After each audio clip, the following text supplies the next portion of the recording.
Zeke, the trashiest, shortest, motherless, and weakest in the family, stood against Leo, this freckled fag who they say is a prodigy, and that in the past life folded our boy until he begged to stop hitting so hard like a good girl. But now Zeke knows this dude pulled some strings to make this duel happen so he could humiliate him because he has direct bloodline with the main family, even though they are cousins. In his past life, he couldn't even compete with the 4 menaces of the main family, but he was constantly bullied by the 12 cousins, one of them being Freckles. Zeke, you haven't learned your lesson. Trash like you shouldn't come up here. But our boy shrugs and then replies that he will rearrange Leo's face if he says something like that again. The guy just gives him a head pat, saying that a short trash like him has no chance in this family. Boom, suddenly bro just got hit by a critical strike. Freckles' bitch is agonizing with pain, while the organizer shouts that he hadn't announced the start of the fight. Zeke just replies that no one shouts ready in a battlefield. Dude took one because he was distracted. The referee feels a chill with that Lil nigga bloodlust. Then Freckles tells him that it's fine. He will show why Zeke is an inferior piece of trash. Fight starts, and Freckles rushes. He feels some punches but is confused since Zeke's attacks were doing 0 damage. Sure, he just took damage because his guard was low. Right there, he notices Zeke closing his left fist, and damn bro went to give him well, he will show what he's capable.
Since the kids had no choice but to fight with all they had, and there was the little menace about to fold Freckles while everyone just laughed saying he was a poor loser. So pathetic no one could believe he had direct bloodline. Now fast forward after Brow dropped the first body and called everyone to throw hands. But despite our boy absolutely demolishing that last guy, there are still some brain-dead idiots who apparently didn't get the lesson. And the biggest idiot of them all? This clown is named Jekenvartak. This dude steps up all confident challenging Zeke to a match. He's practically vibrating with cockiness, ready to prove he's built different. But Zeke? Man's just standing there looking bored as hell. Like, really? Just you? So you know what our boy does? He straight up tells Jekken, bro, you're gonna need backup for this to even be entertaining. And then he calls out another student by name, Liam Stone, who's Jekken's personal bodyguard. Zeke's basically saying, you're so trash you need a 2v1 just to make this interesting for me. Jekken's ego is shattered. The thought of needing help to beat Zeke is the ultimate humiliation, and he's absolutely not having it. But Zeke keeps poking the bear, talking that good shit, and now Jekken's seeing red, ready to shut him up permanently. As they step into the arena, the instructor gives Zeke this death glare and warns him, don't you dare move before I give the signal. Zeke just smirks because guess what? Jekken actually did bring his servant along after all, which makes this even more fun. Now here's the thing about Liam in his past life. This dude was an absolute legend. We're talking the mercenary king level of badass. Back in the day, he served under Jekken and enrolled in the Cradle Academy, but since he was just some distant relative, nobody gave a damn about his education. So the guy begged and pleaded for a chance to study at Academy Valhalla, but ended up in the Night Order of some tiny-ass nation called Baron instead. When Baron got wiped off the map, Liam became a mercenary, and in those chaotic times, strength attracted followers like crazy. With years of battlefield experience under his belt, he rose to fame as a Red Knight, and eventually founded the Stone Mercenaries. The man united the 3 biggest mercenary factions and earned his title as the Mercenary King fair and square. Later, when the Empire hired his crew, Liam entered the Continental Wars, where he became one of the Northerners' worst nightmares. But this time around, Zeke's determined to change that story completely. The second the instructor gives the signal, Jekken charges forward. throwing this massive punch that literally disturbs the air around it. But Zeke doesn't even blink. He catches that shit with one hand like it's nothing. Jae yanks his hand back and tries a kick instead, but oh man, this backfires spectacularly. The moment his leg connects, pain shoots through him. He hit Zeke's reinforced barrier around his elbow and basically damaged himself. Before he can even process what just happened, Zeke's already charging in, his fist glowing with an activated skill, ready to end this man's whole career. Jae panics and throws his arms over his face to block, but here's the thing, Zeke was never aiming for his face. Our boy goes straight for that already injured leg and delivers a brutal blow. And before Jae can even scream, Zeke follows up with a crushing punch to the ribs that makes him cough up blood. The once cocky fighter is now face-planting the ground, screaming at his sidekick to finish Zeke off immediately. Now it's Liam's turn, and you can feel the shift in the air. This man's radiating straight-up killing intent as he steps forward. The worst part, his reach is insane. If Zeke lets him throw the first punch, this fight could go sideways real quick. So knowing this, Zeke takes the initiative and launches into a rapid assault. He activates a skill called Slash, and moves so fast, he's literally a blur, unleashing this relentless storm of punches. The speed completely messes with Liam's vision, forcing him onto the defensive, the spectators watching from the sidelines, absolutely losing their minds. True despair is washing over them as they witness just how much of an absolute unit Zeke is. They're confused and curious, because in a world where swords are king, a dude who fights with just his fists is practically unheard of. Zeke's technique is undeniably impressive, but it's also taking a serious toll on his body. But that's not even the biggest problem. The real challenge is Liam's monstrous physique. This man's just standing there with his guard up, tanking every single hit. If he's this resilient now, imagine how terrifying he must have been when he ruled as the mercenary king. Realizing his attacks aren't making enough of a dent, Zeke decides to go all in. He channels everything into one final devastating strike, one that'll break through Liam's defense no matter what. But just as he launches it, Liam dodges it with ease. He just redirects the strike like swatting a fly. The sheer audacity pisses Zeke off. Before he can react, Liam seizes the opening and hoists him high into the air, about to slam him into the ground, but Zeke refuses to go down without a fight. Thinking fast, he delivers a sharp strike to Liam's head, and his class skill Heightened Sense activates, letting him capitalize on the moment. In an instant, he locks his legs around Liam's neck in a chokehold, cutting off his air supply. Because no matter how absurdly strong you are, you can't fight if oxygen isn't reaching your brain. But Zeke underestimated his opponent because instead of going down, Liam decided to reshape our boy's face with countless punches. But Zeke's plan worked eventually. Liam's strength started to fade. His movements got sluggish, and at last he collapsed, and the crowd can't believe what just happened. Everyone is terrified of our boy, well except this crackhead, who for some reason is now more pumped to fight our boy. So a few hours later, our boy's chilling in his room, when his butler walks in already having heard the tea about the match. This old man immediately goes into worried parent mode, asking if Zeke's okay, but Zeke just brushes him off like, bro, I'm fine, relax.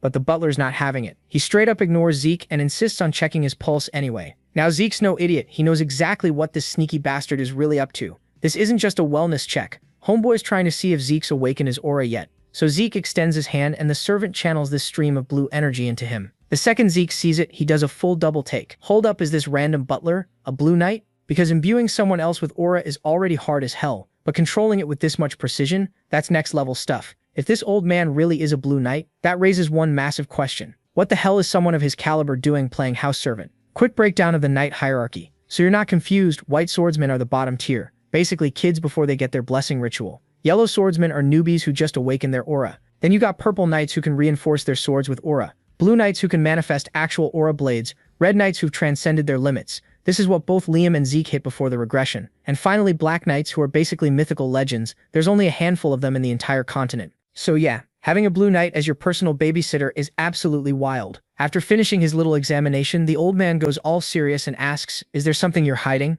Zeke doesn't even flinch. My boy keeps his poker face on and flips the question right back at him. Do you know something I don't? Before things get too intense, Zeke laughs it off and says he was joking, but the butler can't help himself and asks, why have you changed so much? That question makes Zeke stop in his tracks. He turns around with those sharp-ass eyes and hits him with, you're asking the wrong question. Instead of asking why I've changed now, ask why it took me so damn long to change in the first place. Then our boy tells him this is just the beginning. There are way more surprises coming, so instead of losing his mind every 5 seconds, just shut up and follow orders. The servant bows and reports that the training room Zeke requested is ready. On his way to the training hall, Zeke's brain is working overtime trying to figure out who ordered his butler to spy on him. But whatever, he's going to use this situation to his advantage. Keep the old man close, manipulate him, and squeeze out whatever info he needs. It's probably not anyone from his mom's side since they wouldn't dare, which means it's gotta be one of his siblings pulling strings. When he walks into the training room, Zeke's actually stunned for a second because this place is ridiculously fancy. Before getting started, he decides to check the system. With one command, the panel pops up in front of him.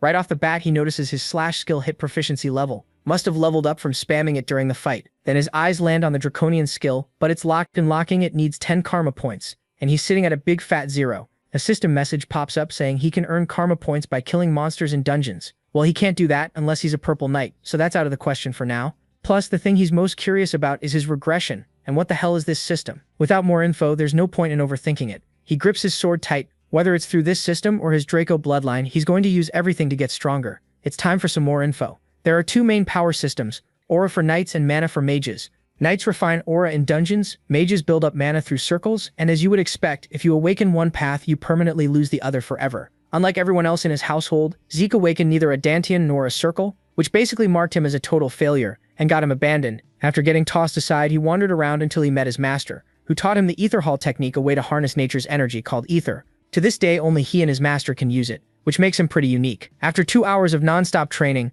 Zeke's about to collapse when his class skills healing and vigor recovery suddenly activate. Now healing is crazy rare, and if anyone saw him using it, they'd immediately label him as some kind of freak. That's exactly why he didn't use it against Liam. He only healed himself once. He was safely back in his room. With his body fully restored, he goes right back to grinding. By the time dawn rolls around, the entire training hall looks like a war zone. A week flies by, and inside the Cradle cafeteria, students are gossiping about how Zeke's like a completely different person. Since he was born a loser in their eyes, their only explanation is black magic or demon possession or some wild shit like that. Meanwhile, in a private lounge, the Academy's elite are having dinner together. First up is Reina Tarun eating in silence. Next to her sits Owen Zimmons looking all calm and proper, and across from him is Jekken, still beat up but loud as ever. Owen tells Jekken to eat properly since he's got a swordsmanship duel coming up, but Jekken slams his fist on the table so hard his steak literally flies off and hits the ground. The impact also makes Reina's steak jump off her plate, which instantly pisses her off. Her death glare alone makes Jekken freeze up. All 4 of these students have one thing in common: they absolutely hate Zeke's guts.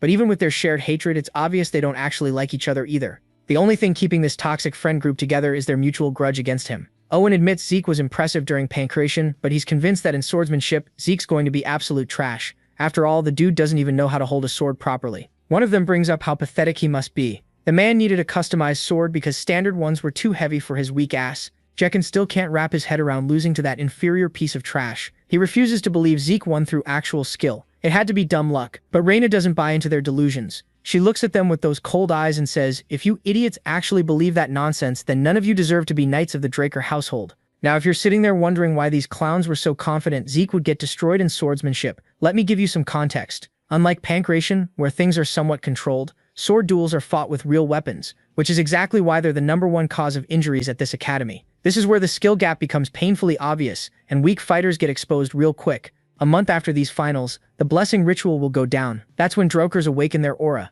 Until then, these duels are the ultimate proving ground. The day finally arrives and the instructor calls Zeke forward. Our boy steps into the arena without hesitation, casually resting this massive sword over his shoulder. This blade is so ridiculously big that the crowd immediately bursts out laughing, thinking this has to be some kind of joke. To them, it's obvious what's happening. Zeke's one of those idiots who thinks bigger equals better, that the sheer size will somehow give him an advantage. From the other side, Reina steps up, fully pumped and ready to go. With this dramatic-ass motion, she throws down the gauntlet, officially challenging Zeke. He accepts without even thinking twice, but something about him throws her off. Watching him effortlessly lift that massive claymore, she realizes this isn't the same pathetic Zeke she remembers. The old Zeke could barely hold a sword without embarrassing himself, but now, his whole presence is different, sharper, more intense. For just a split second, she actually feels intimidated, which immediately pisses her off. She's disgusted with herself for even having that thought, but she already issued the challenge, and is backing down now. That's not happening. Meanwhile, Zeke's also feeling the pressure because his usual bag of tricks won't cut it here. This isn't just some random duel, this is a fight against the future Lightning Knight, and that's genuinely scary. In her past life, Reina Tarun became an absolute legend during the Continental Wars, earning her spot as one of the strongest warriors of her generation.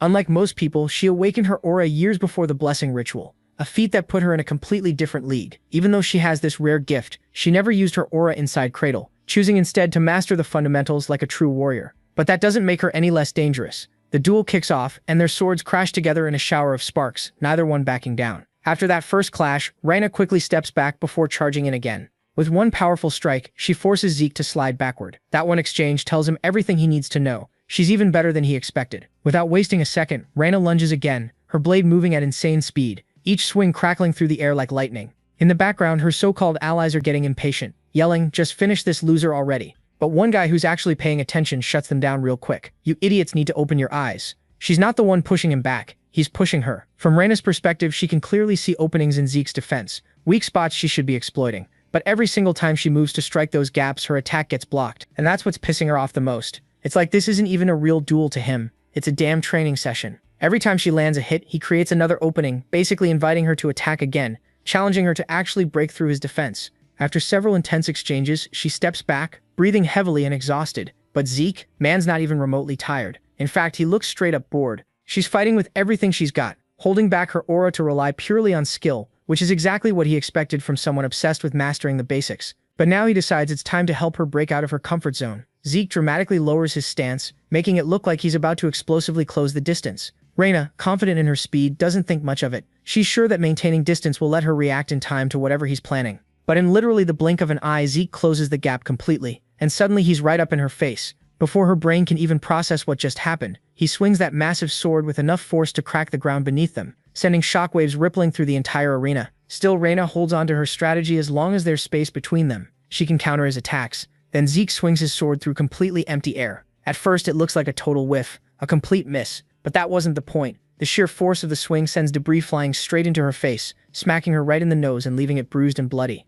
The second she flinches from the impact, Zeke charges in with his sword aimed directly at her and stops just centimeters from her neck. In that moment, she's absolutely certain this is it. She's done. Game over. But then something completely unexpected happens. Zeke's sword suddenly flies out of his hands, landing several feet away. The crowd absolutely loses their minds, declaring him the loser and celebrating Reina's victory, without her even needing to use her aura. But one person isn't buying any of this bullshit. The instructor clearly saw what happened. He caught her using aura even though it was super faint. She definitely used it, but these clueless idiots in the crowd didn't notice a damn thing. Here's what went down. As Zeke's blade got way too close for comfort, Reina instinctively let out this tiny burst of aura, barely there but enough. Now why does this matter? Because Reina literally swore on her honor that she wouldn't touch her aura until she officially got into the academy, and Zeke just forced her to break that promise. She just stands there for a second, completely frozen, with doubt and regret all over her face. Then out of nowhere, Zeke rushes at her again. Before she can even think about what's happening, his fist connects straight to her throat. She starts choking immediately, dropping to her knees as blood starts dripping from her mouth. The crowd lost their absolute minds and started cursing.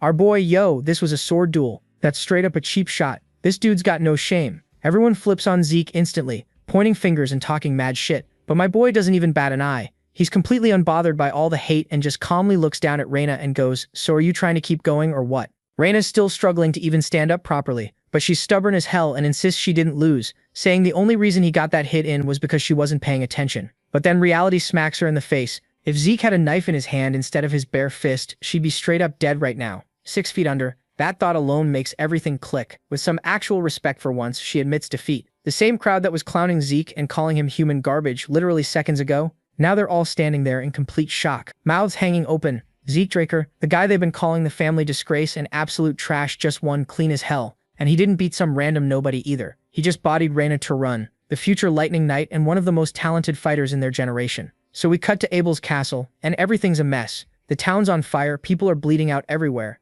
and this psychopath is just casually sipping tea. But Abel's not even paying attention to the chaos. He's too busy reading a letter about how Zeke Draker just bodied Reina. He puts down his cup and asks about when the blessing ceremony is happening. Turns out the full moon's still a few weeks away. So Abel decides, you know what? Perfect time to crash the Draker family party. William's standing there like, bro, you're going alone? But Abel doesn't give a damn. This renowned swordmaster is hyped to see the youngest Drakers awakening with his own eyes. Meanwhile, everyone else is losing their minds celebrating Zeke's win. Our boy's already back to the grind. He doesn't care about parties or praise, he just goes straight back to training. Days pass, weeks fly by, and boom. A whole month later, it's finally time for the blessing ceremony. But Zeke's still sitting there wondering, how the hell did I become a red knight in my past life with that trash body? After finishing his workout, he pulls up his status window, and sure enough, his mastery skill hits the expert level. But here's where it gets interesting. Every time his skill ranks up, the mastery resets, which means he can keep refining them over and over. Even his swift step skill, the same move he used to demolish Reina, leveled up. He notices his butler, Decker, watching him like a hawk. Decker walks over and tells him it's time to get ready. They're leaving for the blessing ceremony in 2 hours. It's been forever since Zeke visited the Dracker family's main estate in the Duchy of Troy.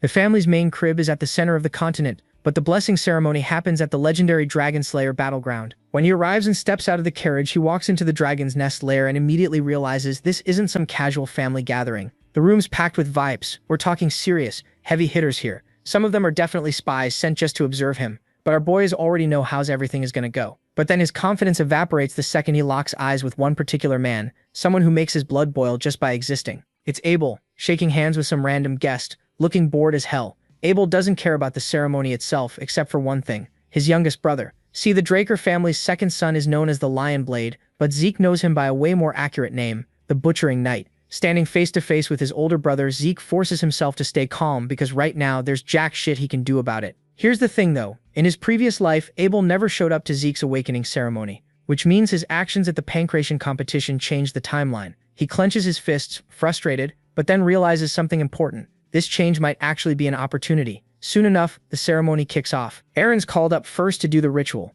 He walks up without hesitation and sticks his arm into this mystical pool. Immediately, blue energy starts surging through his body. Some elder starts explaining how every Drakkar descendant has their aura sealed until they graduate from the cradle at age 12, and this awakening process is what makes them special. Compared to regular knights who can only awaken in their 20s, the Drakkar bloodline gets this power way earlier. But even among the Drakkar elite, only a few awaken a special trait called mana inhibition, the Dragon Slayer's signature ability. The mana lamps around the pool start flickering like crazy, shooting out red sparks everywhere. That's the sign Aaron just got a pure blood awakening. Knights with mana inhibition can go toe-to-toe with even red and black knights, but there's a catch. Their bodies become so resistant to mana that everyday life becomes a nightmare. They need special gloves made by the Draker family just to function normally. Case in point, Rie, who already went through her awakening, is wearing gloves 24/7 now. Once someone proves they're pure blood, they officially become part of the Draker family and get unlimited resources, authority, and top-tier training. The crowd starts buzzing because it's finally time for the main event, Zeke Draker's awakening. Whispers are flying everywhere. People genuinely believe his awakening is going to surpass even Reina's.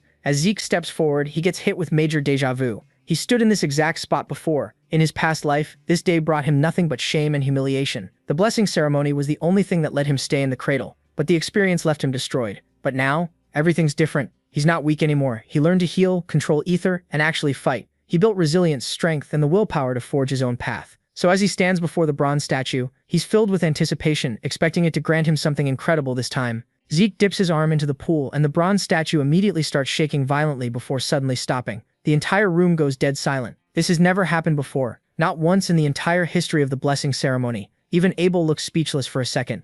Zeke pulls his arm back and he already knows what happened. Nothing changed. Despite everything, all his effort, all his growth, the results are the same. He let Abel's presence mess with his head and convinced himself this time would be different. But deep down, he knew the truth all along. The crowd erupts into whispers, their initial hype turning into straight-up mockery. The most anticipated candidate just failed to awaken. Sneers spread through the room. A direct descendant of the Draker bloodline showing no signs of awakening? It doesn't make sense. The whispers get harsher, some people even start questioning his victory over Reina, convinced he must have used tricks or cheated somehow. But Zeke, he couldn't give less of a damn. Instead of wasting time worrying about their judgment, he turns his focus inward, determined to find another way to get stronger. Then out of nowhere, the system glitches out and interrupts his thoughts. Like, yo, my bad, we actually forgot some pretty important info about your class identification. Zeke's just standing there like, what? But before he can even wrap his head around what's happening, the system keeps going. Inputs complete now. Terminal identification successful. User talent confirmed, healer. And just like that, power starts flooding through his body. His class finally unlocks for real this time. But then another message pops up out of nowhere.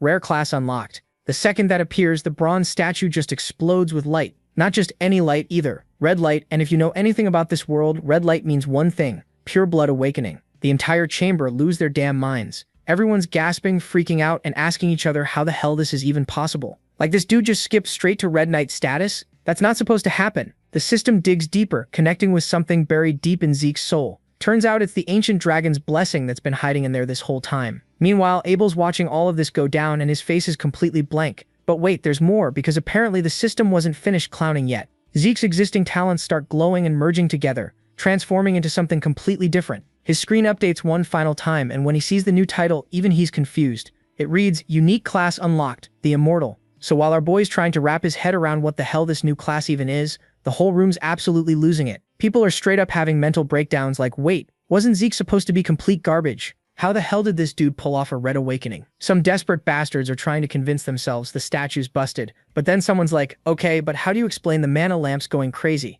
They're scrambling for any excuse to call it fake, but even they know they're full of shit. That's when Abel decides it's his time to shine. He starts this slow, mocking clap that just cuts through all the chaos. With the most condescending tone imaginable, he's like, why isn't anyone congratulating our newly awakened pureblood? Everyone knows they're stuck, so one by one the whispers die down and get replaced by this awkward forced applause. Abel demands someone grab gloves for his little brother. Zeke takes them, but he's internally rolling his eyes because he knows damn well he doesn't need this. Without saying a word, he just turns around and walks off. Abel's looking all smug and satisfied, but Zeke, man's absolutely fuming. Out of everyone who could have stepped in, it had to be that bastard Abel. The ceremony shifts into some celebration party, but Zeke wants absolutely nothing to do with it. Just as he's about to dip, someone calls his name. He stops dead in his tracks. Abel casually asks where he's heading, then extends his hand to congratulate him. Look, Zeke hates Abel with every fiber of his being, but rejecting the handshake in front of this whole crowd would start unnecessary beef. So he forces this fake-ass polite smile and reaches out, then freezes. A flash of blood slams into his mind, a memory from his past life. His body reacts before his brain can process it, and he yanks his hand back. This slow, creepy smirk spreads across Abel's face. Well, this is awkward. Looks like my dear little brother just embarrassed me in front of everyone. Zeke's jaw clenches. There's no way in hell he's shaking hands with this monster. Not after everything that went down. But Abel barely gives a shit. With a little wave, he turns away. No worries. I'm sure we'll see each other real soon. Zeke agrees with that. One day he'll face Abel, but it'll be on his own damn terms. Not like this. At the party, all the nobles and warriors are buzzing like crazy. 2 pureblood awakenings in one ceremony? That's literally never happened before. But Zeke's awakening has everyone confused as hell. Nobody's ever seen a golden light pop up. Yet, despite being the main character of the night, Zeke's nowhere to be found. Our boy said screw this, and dipped, choosing peace and quiet over fake-ass small talk with these clowns. He's chilling in some quiet room, finally able to breathe, but something's off. He's not feeling any mana inhibition at all. And if you are wondering why that's a big deal, well, because pureblood awakenings are supposed to completely reject mana, right? That's literally the whole thing. Every pureblood awakener needs those special gloves, since their bodies can't interact with mana-based tools anymore. Yet here's Zeke, completely fine. He takes off his gloves and flexes his fingers. Nothing. Zero resistance. His status window pops up, and he spots the difference immediately. His trait isn't mana inhibition, it's mana reflection. He taps it for the details, and a system window pops up with info, generates a distortion field that nullifies nearby mana. Unlike mana inhibition, this skill isn't passive and doesn't mess with standard mana readings. Oh shit, that explains everything. The mana lamps didn't react to him because he's not rejecting mana, he's literally distorting it. Then there's his class. Before the ceremony, the system had him labeled as some rare class healer. But now, class, the Immortal. What the hell does that even mean? None of this adds up. At the graduation ceremony, every single Draker Awakener came out with a blue aura standard boring results. The only exception was Reyna, who awakened as a Red Knight. And now there's him with this golden light, a class called the Immortal, and a trait that's not supposed to exist in the first place. Zeke starts putting the pieces together. The system flagged missing information about classification during his awakening. What if the system treated the bronze statue as the classification terminal? The second that missing data got injected, the statue went absolutely crazy, glowing red and everything. It's all starting to click now. The statue wasn't there to check if someone awakened it, was judging their class the whole time. Red glow means rare class, gold means unique. The statue is some ancient relic that existed way before Tyran, the founder of the whole Draker family. These days class identification isn't even a thing anymore, which is what led to this massive fuck-up. Everyone assumed red light meant pure blood awakening, but nah, it actually meant rare class. Even the current head of the clan has no clue about this. Zeke notices something else. He got 100 karma points during the ceremony. He doesn't waste a second and buys the draconian skill. Knowledge just floods into his brain. He gets several beginner abilities. Dragon Eyes, Might of the Dragon, and Devour. The first two make sense, but Devour only helps with digestion, which sounds useless as hell. Might of the Dragon needs aura to work, making it way too risky right now, so he tests Dragon Eyes first. At first glance, nothing seems different, until he looks outside. Staring at the statue in the garden, he realizes the skill cranks up his vision like crazy. But that's not even the best part. He can pull up detailed information about anything he looks at. Data just rushes through his head, showing him intricate details about the statue's composition and everything. But the sheer amount of information completely fries his brain, leaving him drained. If every use comes with this kind of drawback, he's going to have to be real careful with it. Thankfully, his body's natural healing kicks in on autopilot. He didn't even try to activate it, it just happened.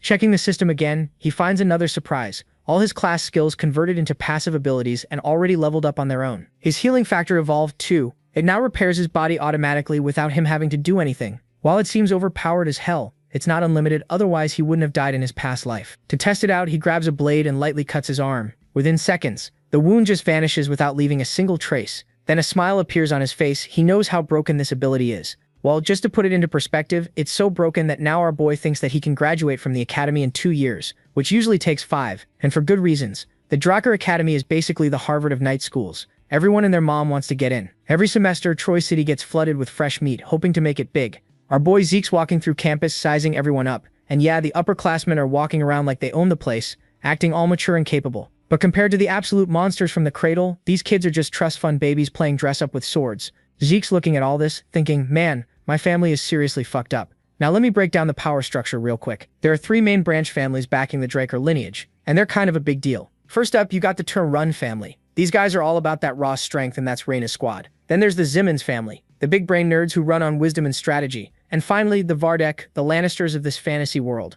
All their heirs are at the academy, but Zeke couldn't care less about any of them. Cut to this fancy-ass dorm called Platinum Mansion. We're talking top-tier training halls, libraries, and facilities. But those fancy things are for the peasants. The pure-blood awakeners like Zeke get the VIP treatment, with the title of Floor Master, which basically means they run the whole platinum floor. When Zeke rolls up, some maid greets him and takes him to his area, where there's already a crowd waiting. Man's already exhausted just looking at them. Despite being this prestigious pure-blood awakener, he immediately gets told that Decker, his butler, needs to see him in another room. So he's like, what does this guy want now? Decker shows him some premium gloves, the same ones he got when he first awakened. Zeke's already got a new pair though, so he's not impressed. What he really wants is a sword. Decker's totally on board with this because Troy's right next to some mountain ranges that are basically treasure troves of high-quality iron, and the craftsmen there? Absolute legends. These guys are basically the backbone of the Academy's night program. Decker offers to hook him up with a skilled craftsman, but Zeke's like, nah, I got this. He wants to handle it personally, and asks Decker to just set up an appointment. When he drops the name Galleon Halbert, even Decker's like, who the hell is that? This craftsman is so mysterious that literally nobody's heard of him, but Zeke's determined to meet him anyway. Before leaving, Decker reminds him to actually read the Academy documents before class tomorrow, because that might be important. Later that night, Zeke's grinding through his notes when he has this light bulb moment. The entire platinum floor is his, like all of it, which means he's got the perfect space to train his draconian skills without anyone bothering him. Just then a maid enters telling him that Reina wants him to come to dinner. Zeke's caught off guard but figures why not, free food and all that. When he gets to her floor though, he walks into what looks like a scene straight out of The Godfather. Reina's there smirking, apologizing for the dramatic setup, but Zeke's just vibing with it. They agree to eat first and talk business later. While they're eating, Zeke's not just chowing down, he's analyzing her. Even during a casual dinner, this girl's channeling aura into her lower abdomen. Our boy immediately connects the dots. She's gunning for Purple Knight status. And if that's the case, it makes total sense why her swordsmanship is already maxed out. In his head, he's thinking she could be doing way more with that kind of potential. By the time they finish, Zeke's low-key impressed and maybe a little intimidated by how much more Reina ate than him. But now that the food coma's setting in, she's ready to drop the real reason she invited him. Reina straight up offers him the full backing of the Turun family. Zeke's like, hold up, we're both pure-blood awakeners though? But she shuts that down real quick, telling him he's got it twisted. Sure, being a pure-blood awakener comes with perks. The platinum floor, the prestige, all that good stuff. But while regular students get access to centuries of knowledge, personal instructors, and all these structured training programs, purebloods are basically left to figure shit out on their own. Without proper support, even the most talented awakeners can end up falling behind. To prove her point, she brings up Ebel Draker, a pureblood from their family who became a white knight at the youngest age ever recorded. Now he's one of the strongest black knights around, and even he needed the Zimmons family backing him up. Then she drops the bomb. The Turun family patriarch gave her direct orders to extend their full support to Zeke. She's sitting there expecting him to see reason and accept this incredible opportunity. But our boy Zeke? He just calmly says, nah, I'm good. Reina's absolutely shook. She cannot comprehend how anyone would turn down this kind of deal. Zeke gets up and makes it crystal clear he's not interested in alliances or politics or any of that drama. As far as he's concerned, being a pure-blood awakener is one thing, but all this family politics BS, not his problem. And with that, he just walks out, leaving Reina sitting there like, did this dude really just reject me? But because Zeke's not a complete asshole, he decides to throw her a bone for the free meal. He tells her that her sword's too powerful, probably because of all those people backing her. But that's not where her real strength is. Her actual talent? Adaptability. Instead of just smashing through opponents with brute force, she should focus on using her fluid movements to redirect attacks, and then strike with one precise hit when the opening appears. If she masters that approach, she'll blast past her current limits easily. Then he dips, leaving Reina absolutely frustrated. Her whole life, she's been grinding under the weight of her family's legacy of raw strength, training her ass off to live up to the Turun name. But Zeke's actually right. Nobody's ever given her real advice before. Since she was a kid, everyone just called her a genius and left it at that. Praised but never actually guided. And now this random dude just casually dropped some wisdom and walked away like it was nothing. This whole interaction got Reina rethinking her entire opinion of Zeke Draker. Meanwhile, our boy's having his own main character moment. His growth has been absolutely cracked. He trained all night and isn't even slightly tired. With infinite stamina, man's literally built different now. Way beyond anything he could have dreamed of in his past life. Back then, this academy was straight up hell for him. But now, he's actually vibing with it, enjoying some rare peace and quiet. Of course, that peace gets shattered real quick. Owen Zimmons, the third son of the Zimmons family, suddenly rolls up on him. And let me tell you about this snake. In Zeke's previous life, Owen was a master manipulator. the kind of scumbag who blackmailed and bullied him nonstop. Just like before, he'd sent Zeke a dinner invitation, and just like before, Zeke left him on red. The weird part? This time Owen's acting way too friendly, like suspiciously friendly. Zeke immediately knows what invitation he's talking about, and hits him with a sharp comeback. Owen's all, "Why didn't you reply to my message?" And Zeke coolly shoots back that he doesn't give a damn about pointless messages. This blunt response catches the attention of Owen's little sidekick, who thinks Zeke's being unnecessarily rude. But Zeke's not here to play nice. He hits the guy with the classic, "Who the hell are you?" and doesn't even bother remembering his name. As far as Zeke's concerned, this dude's just another bootlicker trying to score points with Owen. Apparently that was enough to make homeboy snap. Without warning, he launches an attack at Zeke, but our boy's ready. He blocks the strike instantly, even though it's got aura manipulation behind it. This clown roars out his name, Durbin Roswell, declaring himself the mightiest of them all. Zeke can't help but laugh at how absurd this is. This guy isn't even a knight, barely even a cadet, and he's out here acting tough, not wasting another second. Zeke blitzes forward with insane speed and delivers a hook to Durbin's gut. That would make Mike Tyson proud. The impact sends this fool face-planting into the ground. Without missing a beat, Zeke casually invites the next Zimon's lackey to step up and get humbled. Owen just walks forward, acting all unimpressed, saying he's not wowed by Zeke flexing his strength. The group eventually leaves, but to Zeke, they're nothing more than a traveling circus act. Now let me break down how Regressor Academy actually works. The school's split into two classes. First, you got the normal class. This is for cadets who lack natural talent, but are willing to grind through sheer effort and discipline. It's tough but straightforward. Then there's the special class where the more capable students get to pick their own specialized subjects beyond the basics. This is where all the academy's elites gather, the supposed cream of the crop. Zeke had high expectations for who'd end up here, but as he scans the room, massive disappointment. None of them are particularly impressive. In fact, most of them are just alumni from the Cradle people he already knows. He can't help but joke to himself that this isn't a special class. It's just Cradle Class 2.0. Class finally starts and the instructor's got a big announcement. Today they have a special guest, a man who once held the title of Commander-in-Chief of the Empire, a war strategist who 2 decades ago supposedly blocked an Imperial invasion through pure tactical brilliance. The man who runs this entire academy is Dean Howard Regressor. The room welcomes him with mad enthusiasm. He's a war hero, a symbol of hope, and a tactical mastermind whose name gets praised throughout the Empire. But Zeke knows the real truth. Howard Regressor is no hero. He's a fraud. The only reason he saved the Empire was because he leaked critical info to the enemy just to save his own ass. Pure dumb luck. Let him escape unscathed and now he's basking in undeserved glory. Zeke absolutely despises this man. Howard's the reason Zeke got expelled from the academy in his past life. After that, with nowhere to go, he wandered the streets of Troy, completely lost until slave traders grabbed him and sold him to the Southern Cartel. This man's entire existence is a reminder of the worst chapter in Zeke's life, and someday he's going to make him pay for it. For now though, Howard wraps up his speech and the teacher steps in to actually begin the lesson. The cadets get summoned to the arena for an indoor training session, and Zeke's less than thrilled. He's expected to sit through the basics of dragon slaying, something that frustrated the hell out of him in his past life. Back then, he couldn't wield aura and wasted 2 years on what should have taken 3 months max. Their instructor introduces himself as the Rose Knight Drake. The students aren't impressed since they don't recognize his name, but Zeke does. Andre wasn't born into an Awakener bloodline, yet he graduated as Valhalla Academy's valedictorian. His raw talent earned him the prestigious Drake name despite having 0 family ties. In short, this guy's the definition of someone you should worry about. Zeke also remembers that while the special class instructors vary in skill, Andre is infamous for having a terrible attitude. Andre gets straight to business, telling the cadets to draw their swords. His gaze immediately locks onto Zeke's weapon. It's massive compared to everyone else's, yet Zeke's wielding it like it weighs nothing. Andre, unimpressed, calls him into the arena, assuming the oversized sword is just arrogance on display. That's exactly what Zeke wanted. He boldly claims he could defeat the instructor with it, an open provocation that visibly pisses Andre off. The tension gets so thick it actually triggers Zeke's system, activating a mental defense skill. Amused by the challenge, Andre decides to give our boy a practical lesson. He even sets conditions. If Zeke wins, he gets complete freedom in class. To make things fair, Andre promises he'll hold back and won't use aura, and if this rude bastard so much as manages to touch him with his sword, Andre will consider it Zeke's victory. Pull that off and he'll be exempted from all punishments. Plus, he don't have to come to the basic class too. Now look, everyone's expecting our boy to get absolutely bodied by this genius instructor Andre, right? But Zeke knows this dude's weaknesses and is actually confident he can exploit them. The problem, his creepy watchful brother is somewhere in the shadows, and Zeke doesn't want to go full main character mode just yet. So what's the plan? Simple: land one clean cut on Andre's uniform to flex on him, then take the L like a good little cadet and keep his cover intact. The fight starts, and Zeke immediately goes for the throat. But Andre casually deflects it like he's swatting a fly, showing off those fancy blue knight skills. But it did nothing, so he switches it up, starts zipping around, attacking from every angle imaginable. But no matter what he does, Andre's blocking everything with annoyingly perfect precision. The other cadets are just standing there with their mouths open, watching Zeke go at it for a full 30 minutes without stopping.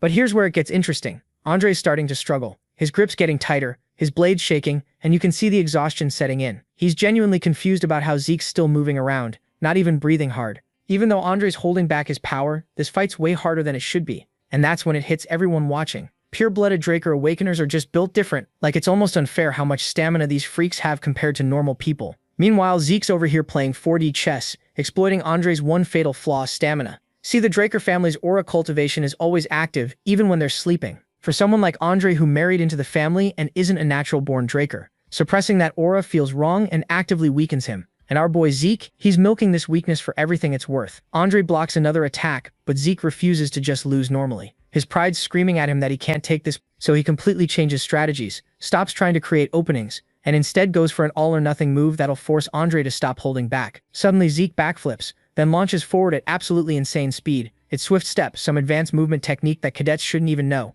Andre barely has time to process what's happening before Zeke's already in his blind spot. Then in one fluid motion, Zeke activates Critical Strike, dumping every ounce of power into this one attack. For the first time, Andre hesitates, because what the actual fuck, a cadet shouldn't be pulling off techniques like this. But in that split second before impact, survival instincts kick in, and he channels just a tiny bit of aura into his feet, dodging at lightning speed. Then he immediately counters with Sky Slice, and oh boy, Zeke goes flying across the arena. His sword straight up cracks and the impact's so severe that even his busted healing factor kicks in. But despite regenerating, his body just says, nah, I'm done, and he face plants onto the arena floor. Andre sheaths his sword, looking pissed off, and officially announces that Zeke's exempt from the class. Then he asks if anyone else wants to challenge him, and after watching Zeke get launched into orbit, yeah, nobody's that stupid. The lesson continues for everyone else, while Zeke gets carried off to the infirmary like a sack of potatoes. Lying in the infirmary bed, Zeke's thinking about the fight. Sure, his original plan to slice Andre's uniform failed spectacularly, but forcing the instructor to actually use his aura, that's an even bigger W. He made Andre acknowledge his strength, which honestly wasn't even part of the plan. That final attack, Sky Slice, was literally the most basic technique in the dragon-slaying arts, but when a Blue Knight amps it up with their power, absolutely devastating. Still, Zeke held his own. His unlimited stamina and broken healing factor kept him standing against someone way above his level, but he knows that's not going to cut it long term. If he wants true freedom, he needs absolute power, the kind where even people above him can't touch him. While he's having this whole internal monologue, some random drunkard stumbles into the room. And I mean stumbles, this man reeks of alcohol and seems weirdly interested in Zeke. What's even more concerning, Zeke never even sensed him coming. The last thing he expected to see in the infirmary was some drunk bastard. But things get even weirder when this dude casually starts shit-talking the Dracker family patriarch. Zeke tries to figure out who this guy is, but the man's too busy chugging more booze like it's water. Then out of nowhere he questions Zeke about his rapid regeneration, clearly aware of his unnatural healing ability. Immediately, alarm bells are going off in Zeke's head. The Academy shouldn't know about this. His system activates mental defense on autopilot. Playing it cool, Zeke acts confused and pretends he has no idea what this weirdo's talking about. But the stranger isn't buying it. Without any warning, he lunges at Zeke with a palm strike, sharp enough to slice clean through the bed. Zeke quickly dodges, now thinking this guy might actually be an assassin sent to kill him. Thinking fast, he whips the bedsheet at this lunatic to blind him, hoping to get some breathing room. But the sense of danger only gets worse, so Zeke says screw it and goes all in. He activates every skill he's got and launches an all-out attack. Yet despite being blinded by the sheet, this man effortlessly catches Zeke's blade mid-swing like it's nothing. But instead of finishing him off, he just smirks and praises Zeke's quick thinking and adaptability. Zeke stumbles back, confused and suspicious about what the man just said. Mercenary? What the hell does he mean by that? Who is this drunk bastard? So now our boy's getting paranoid as hell, thinking, wait, does this drunk bastard know I'm a reincarnator? Meanwhile, the stranger's just staring at him, watching this so-called Draker Knight literally yeet his sword away to save his own skin. The guy scoffs like, yeah, you'd make a way better mercenary than a knight, dumbass. And that's when Zeke realizes this dude sees right through him. And to make things worse, Zeke knows that there is no way he's winning against him. The power gap between them is just so massive. If this man wanted him dead, Zeke wouldn't even get to beg for his life. It'd be instant game over. This dude's at least on par with the Red Knight, maybe even stronger. Then the stranger glances at Zeke's massive claymore and just casually roasts him, saying he probably grabbed that heavy-ass thing from the Academy's discount weapon pile. With Zeke's actual talent level, wielding such a basic sword is straight up wasteful. The way this guy talks, so dismissive yet so spot on, makes Zeke realize something terrifying. This man is way stronger than he initially thought. Before Zeke can spiral further into his existential crisis, Andre walks in, asking our boy why this bastard is here. Zeke's like, bro, do you know who this is? Andre nods, saying that drunk bastard is the garden keeper, Dexter.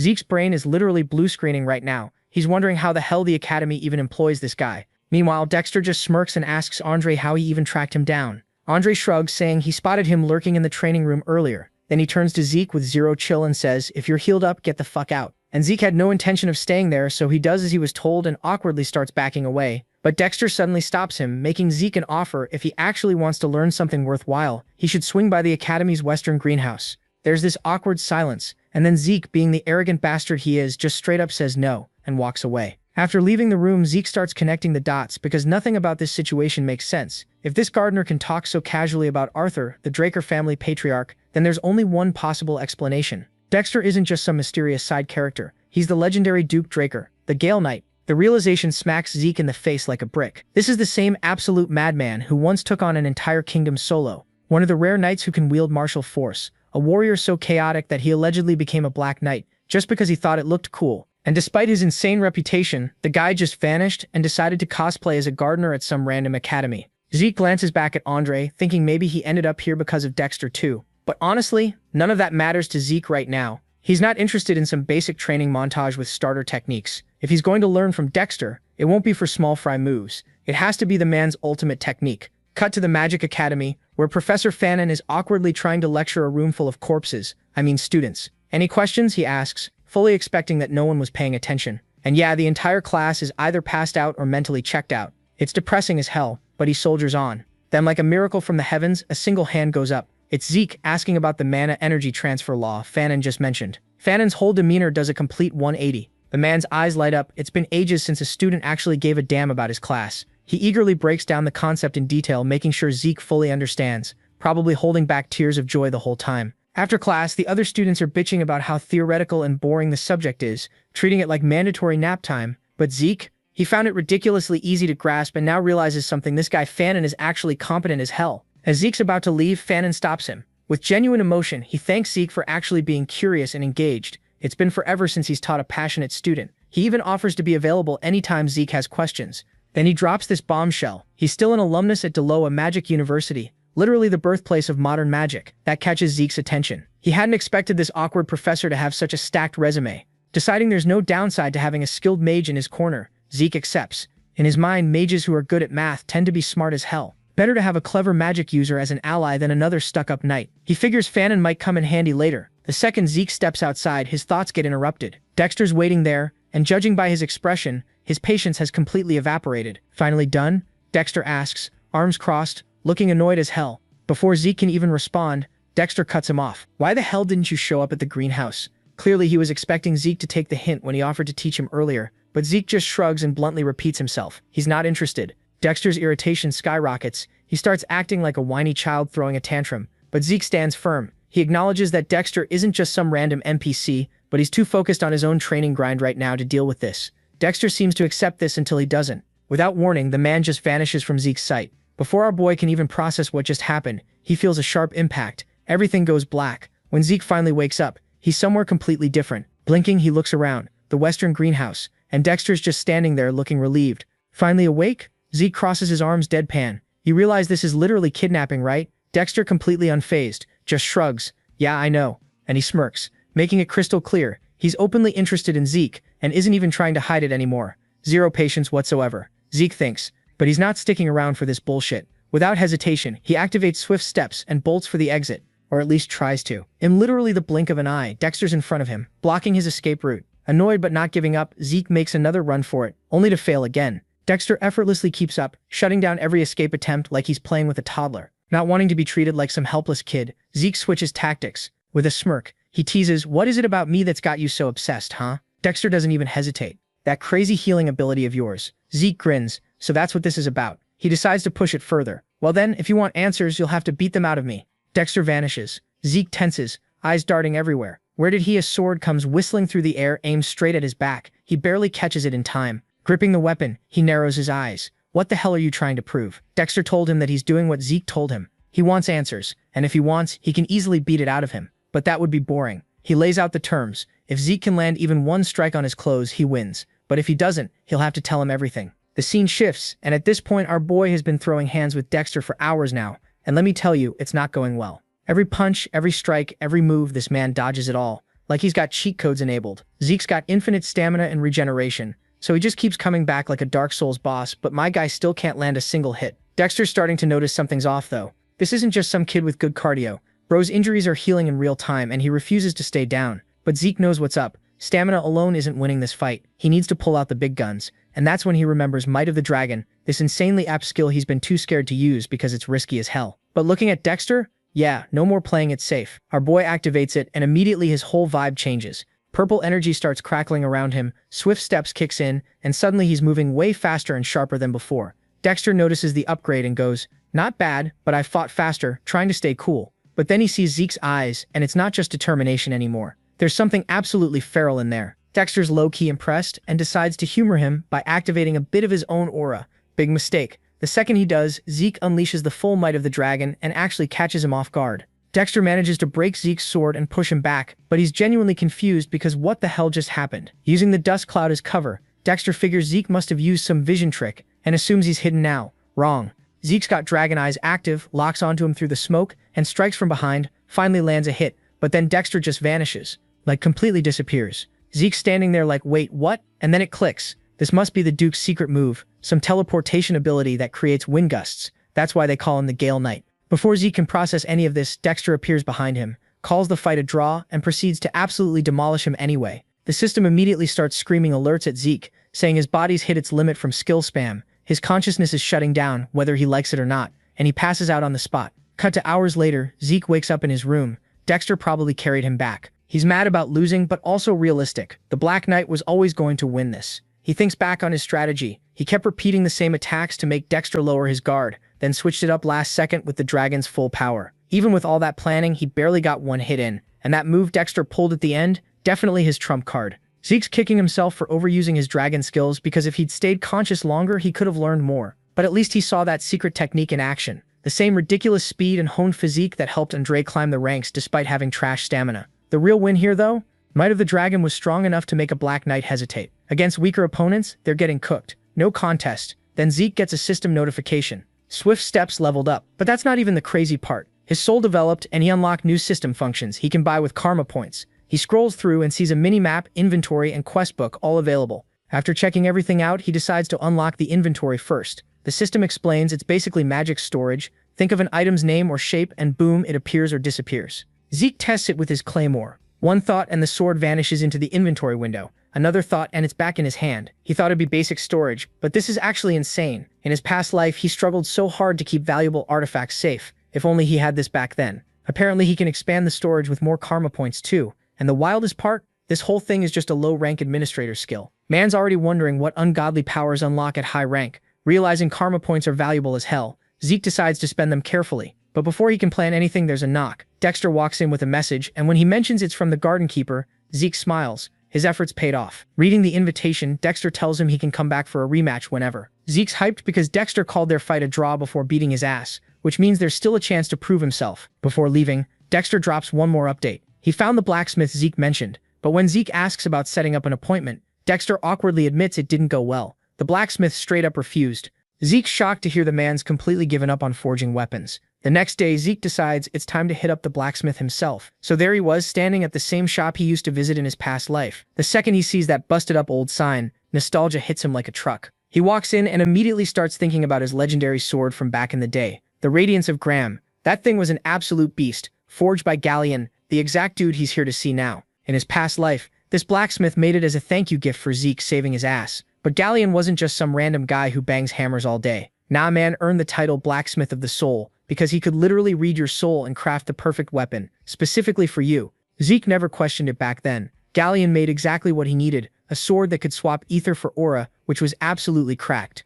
This man was literally called the greatest blacksmith on the entire continent, so seeing him now looking like he crawled out of a dumpster, Zeke shook. Galleon's clearly wasted out of his mind, barely even looks up before telling Zeke to piss off. This isn't a shop for kids, he mumbles. Zeke expected some attitude, sure, but this level of hostility? Something definitely went down before they met in the original timeline. Without even thinking twice, Zeke grabs a bucket of water and straight up drenches this drunk bastard. Galleon shoots up like he got electrocuted, and Zeke's standing there smirking like, you awake now? Demanding to know why he's getting rejected. The second Galleon actually notices the Drecker logo on our boy's gloves, and his whole energy does a complete 180. The man goes into full panic mode and starts bowing and apologizing, saying he's not worthy to forge weapons anymore. If I can't even create what I want, how the hell am I supposed to make something for others? That's why he stopped taking commissions entirely. Zeke's caught completely off guard. Even someone as legendary as Galleon had a whole mental breakdown arc. In his past life, the blacksmith probably never mentioned this shit, too embarrassed to admit he failed at something. But Zeke doesn't have time for this therapy session. As Galleon keeps spiraling into his feelings, Zeke snaps him out of it. The blacksmith hesitates, then apologizes again for being a dick earlier. Zeke waves it off and demands to see these so-called failed weapons. After a pause, Galleon sighs and leads him to the back. Seeing him like this, Zeke realizes he's got to help this man find himself again or whatever. Stepping into the backyard, Galleon awkwardly apologizes for the mess, but Zeke brushes it off, saying it actually looks pretty cool. As he starts checking out the weapons, Galleon warns him they're still sharp. But when Zeke actually inspects them closer, something surprising hits him. These weapons aren't failures at all. They're just as high quality as the ones Galleon forged back when he was considered the absolute GOAT. He activates Dragon Eyes to look deeper and immediately spots the problem. He turns to Galleon and asks straight up, "You're having issues with your brazier, aren't you?" Galleon looks absolutely stunned. This kid figured it out that fast. Then Zeke points out something else. Galleon's using this unique smelting method where he mixes different metals to create material that's both lighter and stronger. To prove his point, Zeke casually snaps one of the failed swords clean in half. Pathetic durability. The real problem isn't the technique itself, it's the impurities. Galleon isn't removing them properly, which is why the whole structure's weak as hell. The blacksmith is completely speechless. This kid just saw through his entire forging process in literal seconds and identified the exact flaws with zero effort. After a moment of stunned silence, Galleon suddenly speaks up. "I know this might sound weird, but I've got a request." Back inside, he pulls out a blueprint and slaps it right in front of Zeke. The blueprint for the magic brazier. Zeke recognizes it instantly from his past life. This was the exact design that let Galleon perfect his craft. Back then, the blacksmith trusted him enough to share his greatest secret. History's literally repeating itself right now. Zeke examines the design and immediately gets it. If Galleon completes this brazier, his smelting process will be absolutely flawless. But something's off. If you already have the blueprint, why haven't you built it yet? Galleon sighs. "I'm missing the most important component, the magic core, and the commission fee is 10,000 gold coins." Zeke's eyes go wide because that's absolutely insane. For context, even an average family only spends like 10 gold per month. This is 1,000 times that. No wonder it took Galleon a whole decade to reach the top in his past life. Galleon knows his request sounds batshit crazy, but he's desperate as hell since Zeke's a Draker and a pure-blooded awakener. Maybe he can help get the core. In return, the blacksmith makes a bold offer. If Zeke helps him out, he'll forge any weapon he wants, completely free for as long as he lives. Zeke thinks about it and quickly realizes the problem. It's practically impossible. He's not the family's guardian knight, so there's no way he can gather that ridiculous amount of money. But he needs Graham, the Sword of Radiance, which means he's got to find a way somehow. The issue's tied to mana energy laws, and suddenly an idea hits him. A crazy one. Without hesitation, he accepts Galleon's request and takes the blueprint. The blacksmith looks doubtful as hell, but Zeke confidently tells him he knows a mage who might help. As he turns to leave, he orders the blacksmith to stop drinking his life away. Instead of arguing, Galleon suddenly drops to his knees with the best puppy dog eyes you've ever seen, telling our boy that if he truly does this, he'll serve him for life. Cut to the Draker Academy Professional Research Building. Zeke arrives still absolutely fuming. These Mage Tower scumbags set the price outrageously high out of pure greed, and he knows it. Walking through the halls, he remembers Fanon's major was related to this exact field. If he can find Fanon's research lab, he might find a workaround. While searching, something in a nearby alley catches his attention. Some kids getting absolutely demolished by bullies, crying and begging for mercy. The boy's completely powerless to fight back. Zeke grits his teeth. This scene, I've seen it before. His past life flashes before his eyes. This exact situation played out back then too. Clenching his fists in frustration, he changes course and heads straight for the alley. The leader, Leon, sneers down at his victim. "You're worthless," he spits, venting his own frustrations on someone weaker. His anger isn't even about this kid, he's still bitter over losing his physique to Zeke. Taking it out on someone who can't fight back makes him feel in control again. As he stomps the kid's head into the ground, Leon snarls, "That wasn't a real fight, that was a cheap shot. Pure luck." He refuses to believe Zeke has any right to be called a pure-blooded awakener. Seeing this scene, our boy gets pissed and tells these bastards that they better get to their knees if they value their lives. But folks, what do you know, this bastard? Leon still can't accept reality. He's out here doubting whether Zeke's awakening is even legit. But Zeke, man, he's not entertaining this clown's bullshit. His voice gets ice cold as he goes, "Bow down right now or you're done for." And then this absolutely terrifying pressure just washes over the whole alley. Leon straight up freezes like his body just hit pause. Cold sweats pouring down his face because he's feeling this paralyzing fear grip him. He's thinking, why the hell does Zeke feel so scary right now? Just a few months back, this dude was literally a joke, a complete nobody.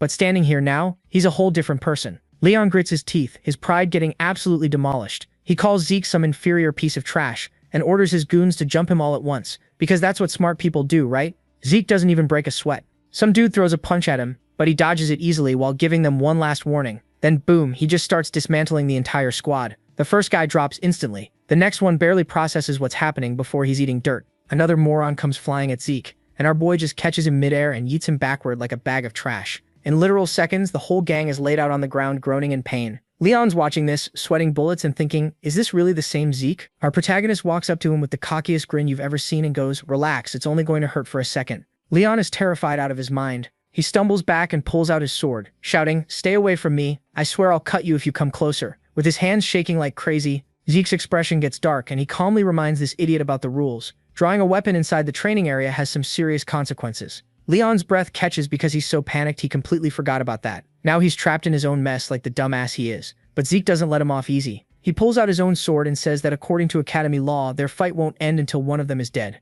Whoever draws first takes full responsibility for whatever happens. No one's going to blame the other. To make it official, Zeke points at Liam and makes him their witness. Just as he's about to start, Leon completely loses it. This bully drops to his knees and throws all his pride out the window, begging for mercy like a little bitch. Zeke stares down at him, memories from his past life flashing through his mind. He calls Leon a trashy scumbag and then boom, slashes and takes just his ear. Leon screams, clutching the bleeding wound, but Zeke's not done. He grabs this bastard by the hair and tells him, don't even think about reattaching it. If I see you with both ears again, I won't stop there next time. As he was leaving, Liam asks our boy, why? Why did you help me? Zeke brushes it off. I wasn't helping you, I was helping myself. As he walks away, this weird thought pops into his head. Was it Galleon? Did the blacksmith's words actually get to him? He shakes his head and pushes the thought away. Finally, he reaches his destination and finds Professor Fannin. He gave him the blueprint. Without wasting time, Zeke asks if his request is even possible. Fannin gives him a straight answer. It's doable. Relieved, Zeke's about to leave when Fannin stops him. Hold up, you have to listen first. He explains that while the overall design isn't too complicated, the core is the real issue.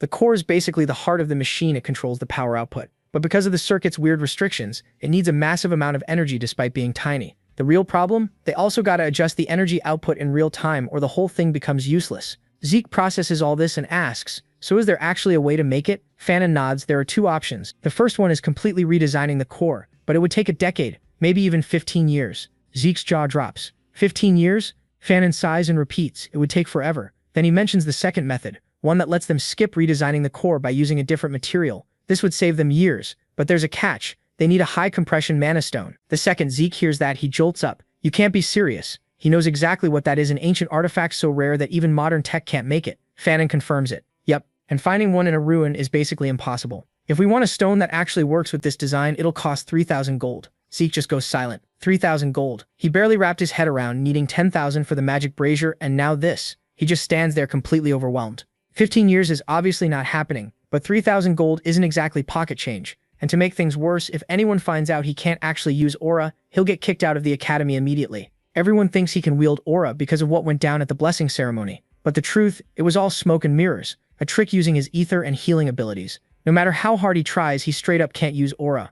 Unlike ether, which normal humans can't control at all, aura's way more common. That's why Graham the Sword of Radiance is absolutely crucial. Without it, his whole future's screwed. While Zeke's lost in thought, Fannin's still geeking out over the blueprint. Whoever designed this is an absolute genius. The efficiency's insane. Even among relics from the Golden Age, this level of skill's super rare. That's when it hits him. Zeke's eyes widen as an idea forms. He stands up without hesitation. Professor, just focus on refining the design, I'll handle the rest. And with that, he heads out to find his own solution. Fannin looks confused as hell. Wait, are you telling me to spend 15 years reworking this? Zeke shakes his head. Nah, no need for that, I'm bringing you one. With total confidence, he says he knows exactly how to get his hands on a high-compression mana stone. The professor's just standing there with his jaw on the floor, completely speechless. Meanwhile, Zeke's brain is already racing, thinking back to all the history behind these relics. So get this, way back in the Golden Age, magic was absolutely cracked, like peak civilization type beat. But then humanity said, fuck dragons, we're done being their bitches, and started this whole ass liberation war. The war finally wrapped up when Tarakan murdered Bahamut,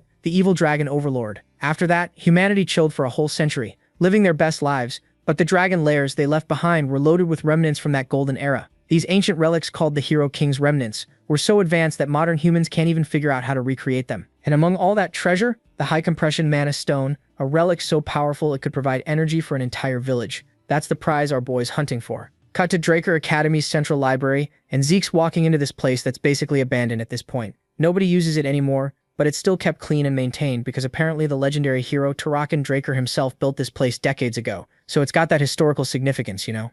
Zeke's thinking back to his past life, remembering how during the Academy's record room expansions, they uncovered a bunch of Golden Age relics. The Magic Tower and the Archmage of Nirvana came running, and the discovery sent shockwaves across the entire continent. But that was in his past life. Right now, these relics should still be sitting here untouched, just waiting for him. He starts searching through this massive library, but obviously he's not finding anything immediately. I mean, if these relics were just sitting out in the open, someone would have snagged them ages ago. So Zeke activates his dragon eyes and scans the room like he's got thermal vision or something. Finally, he spots it, this one weird tile that just doesn't match the rest. He walks up to it and taps it, checking for hidden mechanisms like he's in some Indiana Jones movie. Then he enables Spirit of the Soul, remembering what his master taught him way back. Basically, ether can materialize and let you apply different properties like cutting or impact. Sounds op, right? But there's a catch. Ether burns through energy like crazy. Just turning it on is already draining his stamina, and he's feeling the fatigue kick in. But our boy doesn't have time to rest, so he just pushes through and steps into the opening behind the tile. Now he's inside this hidden cave, and after lighting a fire to see what's going on, he's frowning. He's thinking, wait,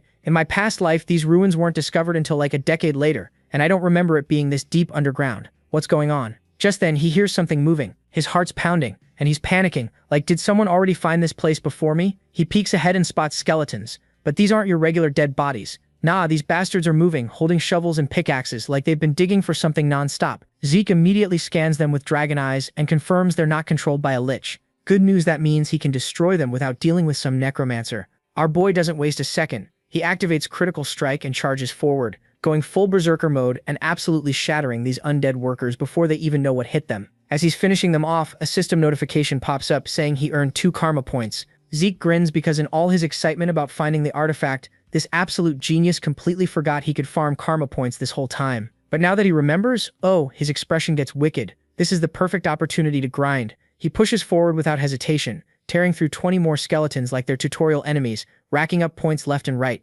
Once he's satisfied with his haul, he pulls up the system menu to see what he can buy. Unfortunately, almost everything's still locked because he's broke on karma points. But there's one thing he can afford, the minimap. He doesn't even think twice and buys it instantly. The system updates right away, showing his exact location. It looks just like a magic map, which is already pretty sick. But then, and this is where it gets crazy, the minimap shifts into full 3D. Zeke's watching this absolutely amazed as the entire layout of the ruins appears before him like some next-gen GPS system. Then he notices something wild. One room is highlighted in a completely different color. Curious, he clicks on it, and the system labels it as a storage room, and even offers to show him the optimal route to get there. Zeke's just stunned, thinking, hold up, the search party in my past life took days to find the storage room, and I just located it in 5 seconds. This system's absolutely broken. He decides to test it out and follows the system's guidance, and holy shit, navigating is so easy now. He's thinking there's literally no way he'll ever get lost with this skill equipped. Finally, he arrives at his destination, but of course there's a problem. There's this massive door blocking his way. He frowns and examines it, thinking, yeah, no way this is opening with a simple push, but might as well try.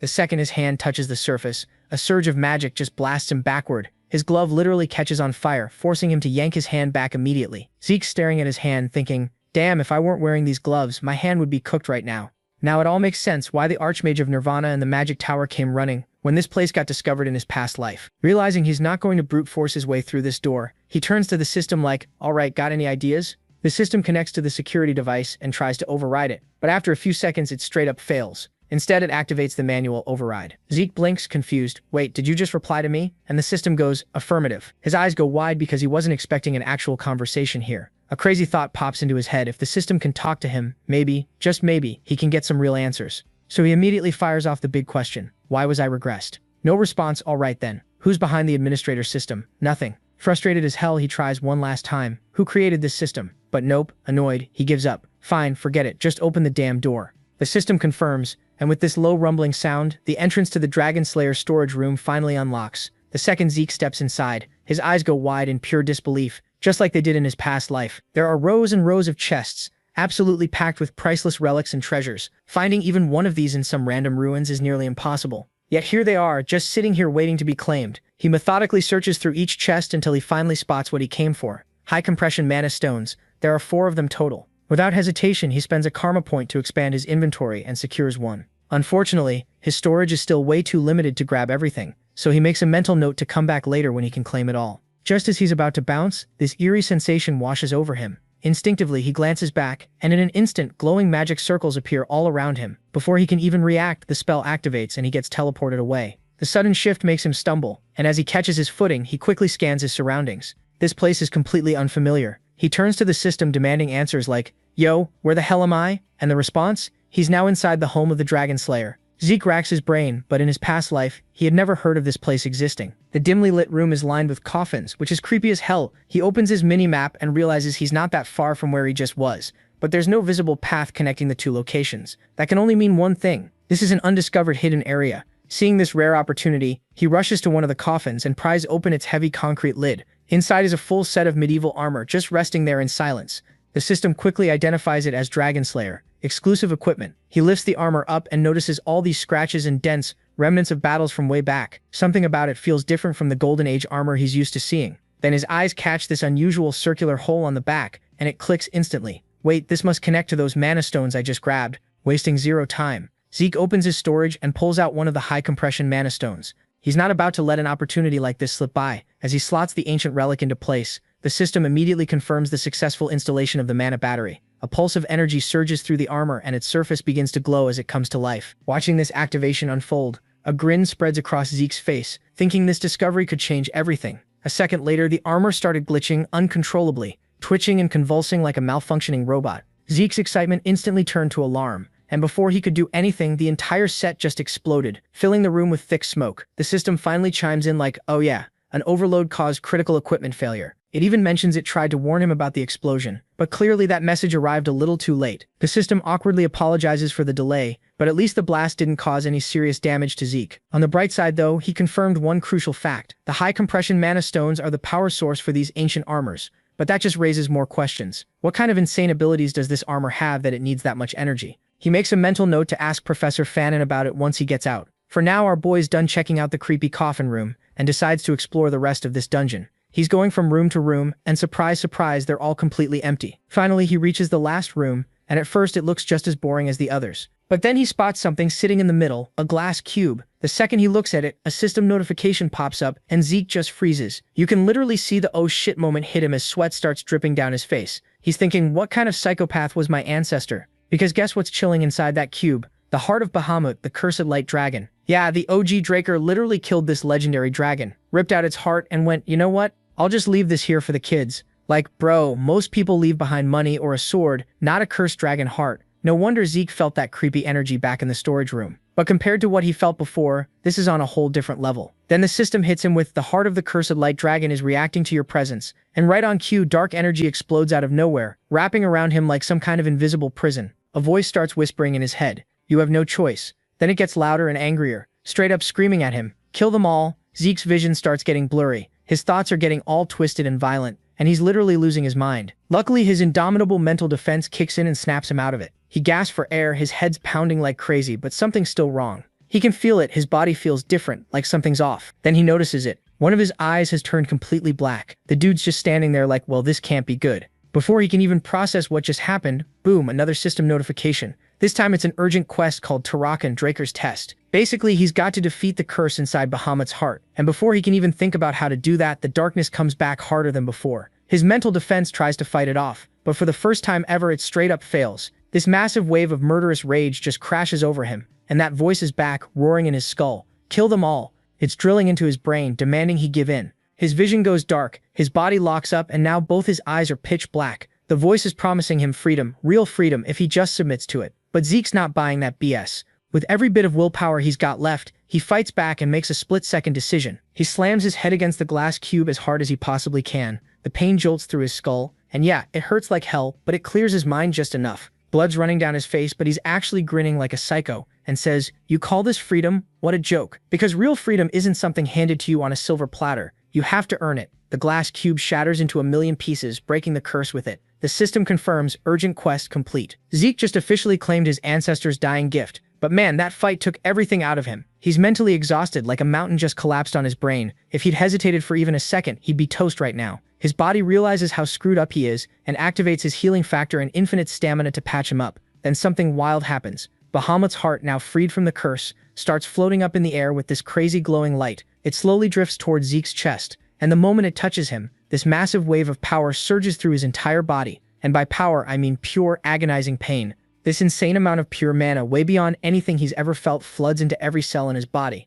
But here's the problem, Zeke doesn't have any mana circles to store this energy, so all this raging power is literally ripping him apart from the inside out. He needs to do something fast. In a total panic move, he summons purple ether using Spirit of the Soul and creates a miniature black hole in his palm to seal the mana. It's completely reckless and probably stupid, but with his limited options, it's either this or explode. He's grinding his teeth, focusing everything he's got on maintaining this ether hole. The raw energy is fighting back hard, thrashing against his control, The pressure keeps building and building until it finally just detonates. A huge explosion erupts with Zeke right in the center. The blast completely destroys the entire room, leaving behind this massive crater. Smoke and debris are everywhere, and after all that chaos, there's just silence. When the dust clears, Zeke's somehow still standing, barely. His whole body feels like it's on fire. Every nerve is screaming at him. He lets out a sharp breath, relieved that the pain's finally starting to fade. He survived. His uniform is absolutely wrecked, but there's something new on his chest. A mark. The mark of Bahamut. The glass cube has completely vanished like it was never there. That raw mana was absolutely no joke.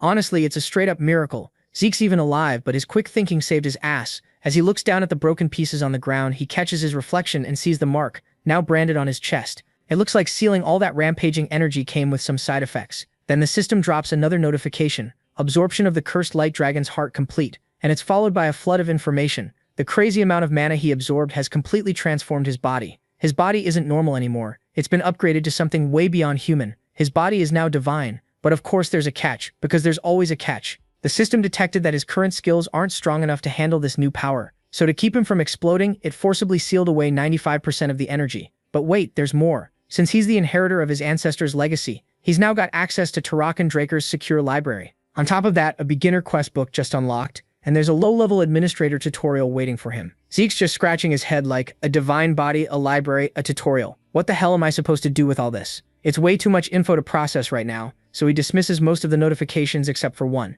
Turns out the first Dragon Slayer was feeling pretty generous on his deathbed. A new system prompt pops up in front of Zeke. Would you like to open Tarakan Draker's second dying gift? The scene shifts, and we are back home now. Our boy's locking up all the loot he grabbed, but he can't stop staring at the system notifications. His title just changed. Now he's the one who received the blessing of the ancient dragon, an inheritor of Tarakan Draker. Pretty badass, not gonna lie. And with these fancy new titles, he's got some insane perks. Draconic Control, that divine body constitution we talked about earlier. But out of everything he unlocked, one ability's got him sweating. Incantation. The description's vague as hell. It just says, this skill will fill your words with power. Zeke's sitting there like, okay, that sounds broken as hell, but what does it actually do? Zeke has no clue because even with all these crazy rewards, our boy's still too weak to use most of them. Like, Draconic Control means he can command dragons. Any dragon under his rule would follow orders without question. That's sick, right? And the Divine Body? It boosts his combat to a whole new level. His learning speed for fighting just skyrocketed, and his ether circulation is way smoother now. But there's a difference between reading about power on a stat screen and actually having it. If he wants to know what he's really capable of, he needs to test this shit out in real combat. Just as he's thinking about his next move, another system window pops up. This one's still tied to Tarakan Draker's legacy. He's got access to some secure library now, but the system needs an information update before he can use it. The system's being all helpful, offering to mark the update location on his minimap. Zeke's not exactly thrilled about running another errand, but it's his ancestor's legacy, he can't just ignore it. Then something catches his eye. The map layout looks familiar. He's seen this place before. Wait a second. That looks exactly like Valhalla. Folks, Valhalla is the most prestigious knight training institution in existence. It's reserved for only the most elite warriors.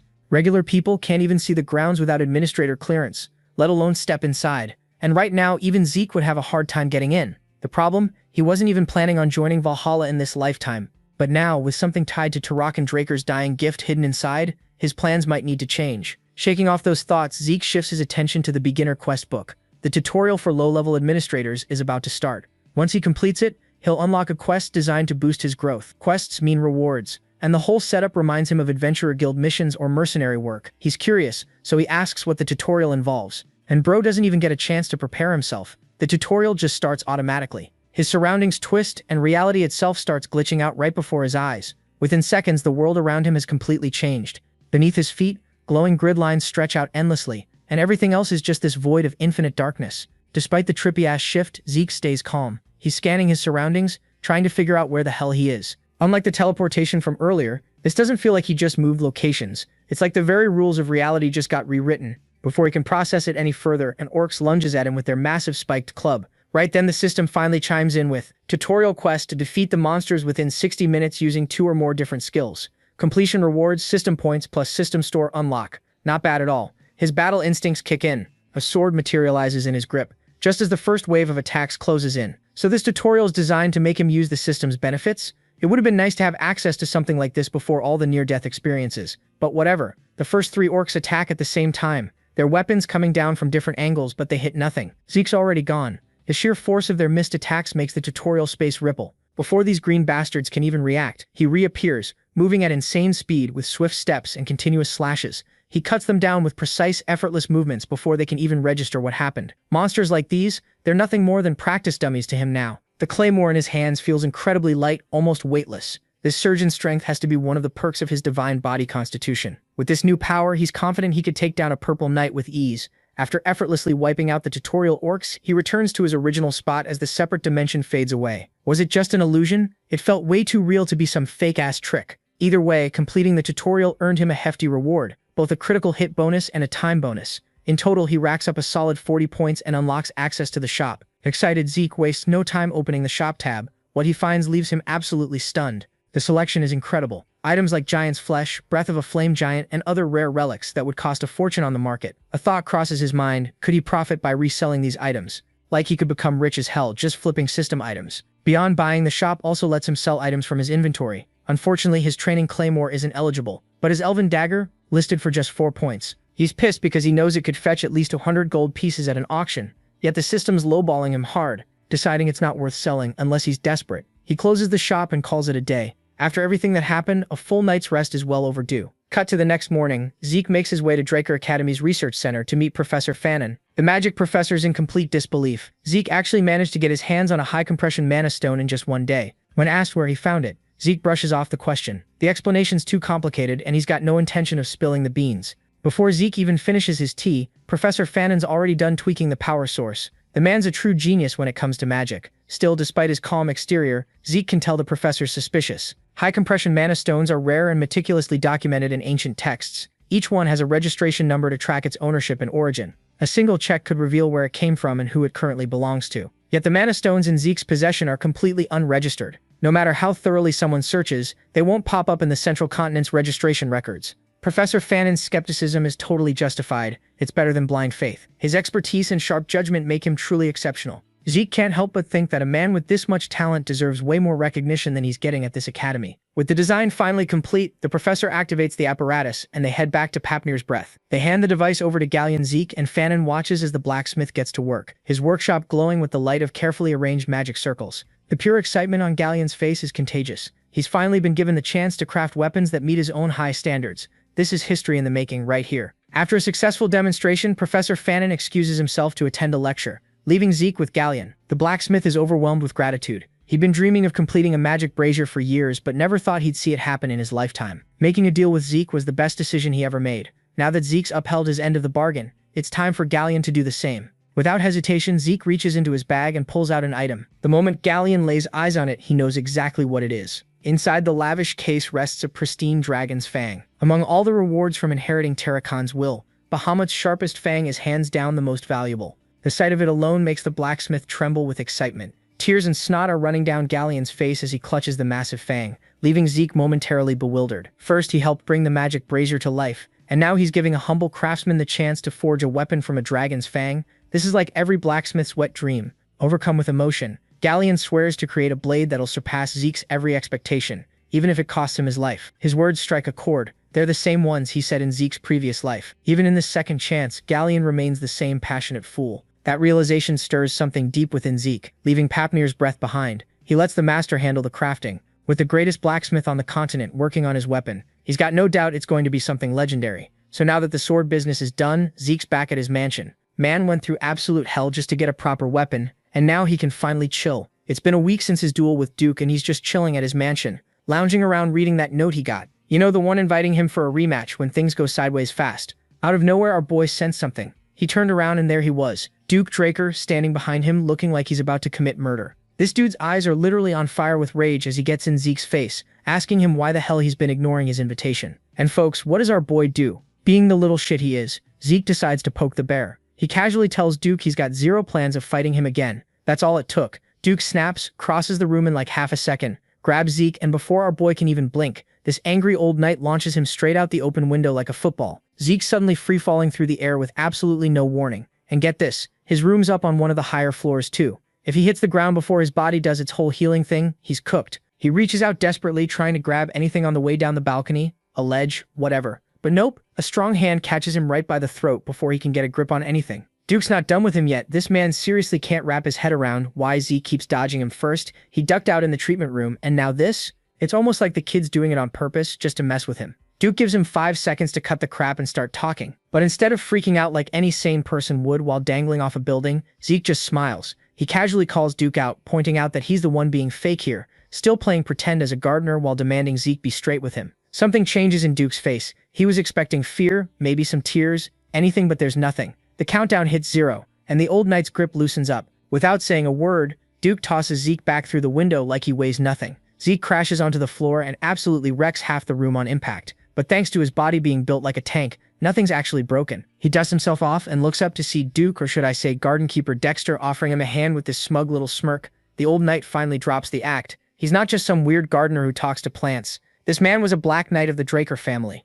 Zeke gasps and acts all shocked, even though he'd figured this out a long time ago. But hey, the kid knows how to put on a show. He throws himself into it, dropping to his knees and going on about how sorry he is for not recognizing such an important member of the Regressor family. Duke narrows his eyes, though he's not buying it for a second. Was this your plan the whole time? He asks. Zeke, shameless as ever, keeps playing dumb and milks the whole thing, but he's also sneaky, so while he's at it, he casually asks why Duke called himself a former Black Knight. The old man's face goes dark real quick. I just don't have that title anymore, he says. Zeke didn't even know knights could lose their ranks like that. He can tell Duke's not about to say anything more about it, so he drops it. But he does catch this slight shake in the old man's hand. Yeah, there's definitely more to this story. So since Duke actually came clean about who he really is, Zeke figures it's only fair to do the same. He drops to his knees and straight up admits everything. Yeah, he knew the whole time he'd been messing with Duke on purpose, hoping the guy would eventually take him on as a student. And instead of blowing up about it, Duke actually laughs. The old knight finds Zeke's guts hilarious, and just like that, he makes his call. All right, he says, you're my apprentice now. Zeke's jaw drops. That's seriously it? Like he was fully expecting Duke to put him through some brutal tests or maybe even try to kill him before agreeing to anything. But nah, this kid just got himself a legendary teacher by being persistent and annoying. He wastes no time. He bows way down and goes into full serious mode. I, Zeke Regressor, swear to bring honor to my master's name, to follow his teachings, and to chase both wisdom and strength under his guidance. Duke raises an eyebrow. Wait, you actually know that vow? Yeah, most kids these days have zero clue that kind of stuff even exists. But Zeke's always believed that knowing your roots and having discipline is what separates real knights from everyone else. So of course he knows it by heart. Still, he's got one more thing on his mind. Master, can I ask you something? Duke immediately shuts that down. Yeah, no, don't call me that. Zeke smirks but keeps going anyway. Why'd you actually pick me? Because let's be real, Duke's famous for saying no to literally everyone. Even Andre, the so-called once-in-a-generation genius, had to beg for years before Duke finally caved. Zeke's got his own guesses, but he wants to hear it from the man himself. Duke just chuckles. Take a guess. Zeke grins. Because I'm the smartest kid in the family? Duke lets out this big laugh. Confident, huh? Nah, if I wanted raw talent, I would have picked that girl from the Turun family. Then his face gets real serious. I picked you for one reason, kid. You don't quit. And that's the thing. Talent alone won't get you to the top. Duke makes that crystal clear. The kids who are naturally gifted, they're actually the ones who fall apart the hardest when things get tough. Their talent just disappears the second life gets real. Zeke knows this better than anyone. He's watched it happen over and over again his whole life. Kids, everyone swore they were going to be the next big thing. Kids who were supposed to become Red Knights couldn't even push past Blue Knight. The moment things actually got hard, they just stopped growing. Duke ends it there and gets up. Enough talking. Let's go. Zeke follows him out to the empty western greenhouse, and then Duke reveals something wild. There's a whole hidden gym underneath it.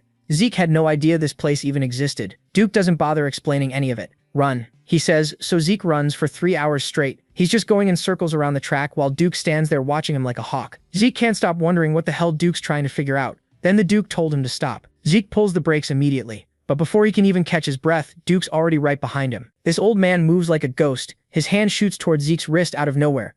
Zeke's body reacts before his brain does. He yanks his arm away and dodges the grab just in time. Every part of him is screaming to put as much distance between them as possible. Duke narrows his eyes and looks down at his own hand for a second. Even though he didn't actually grab Zeke, that tiny bit of contact almost ripped right through the kid's special glove, and that tells him everything he needed to know. You got a problem with me checking your pulse? Duke asks, and his voice is sharp as hell, but Zeke knows there's no way that was what Duke was actually going for. This sly old fox has been suspicious since day one, from their fight in the infirmary to the greenhouse brawl. And now this. The man watched him run 500 laps and not once picked up a single bit of aura coming off Zeke's body. And as the second Duke reached for his wrist, Zeke flinched away like it was instinct. Then the Duke casually asks our boy, you can't use aura, can you? Seeing our boy panicking, the Duke just casually drops that he knows about the bronze statue incident and the golden light Zeke triggered, and our boy's internally freaking the hell out. Duke's like, yo, if I'm wrong, let me check your pulse. And there's no beef in his eyes, just straight up curiosity. But Zeke is losing his mind on the inside. because aura was everything in the drunker world. Like if word got out that someone from their bloodline couldn't use it. That's not just embarrassing, that's a career-ending, family-shaming, straight-up your life is over kind of mess. But the funny thing is Duke didn't even give a damn about any of that political BS.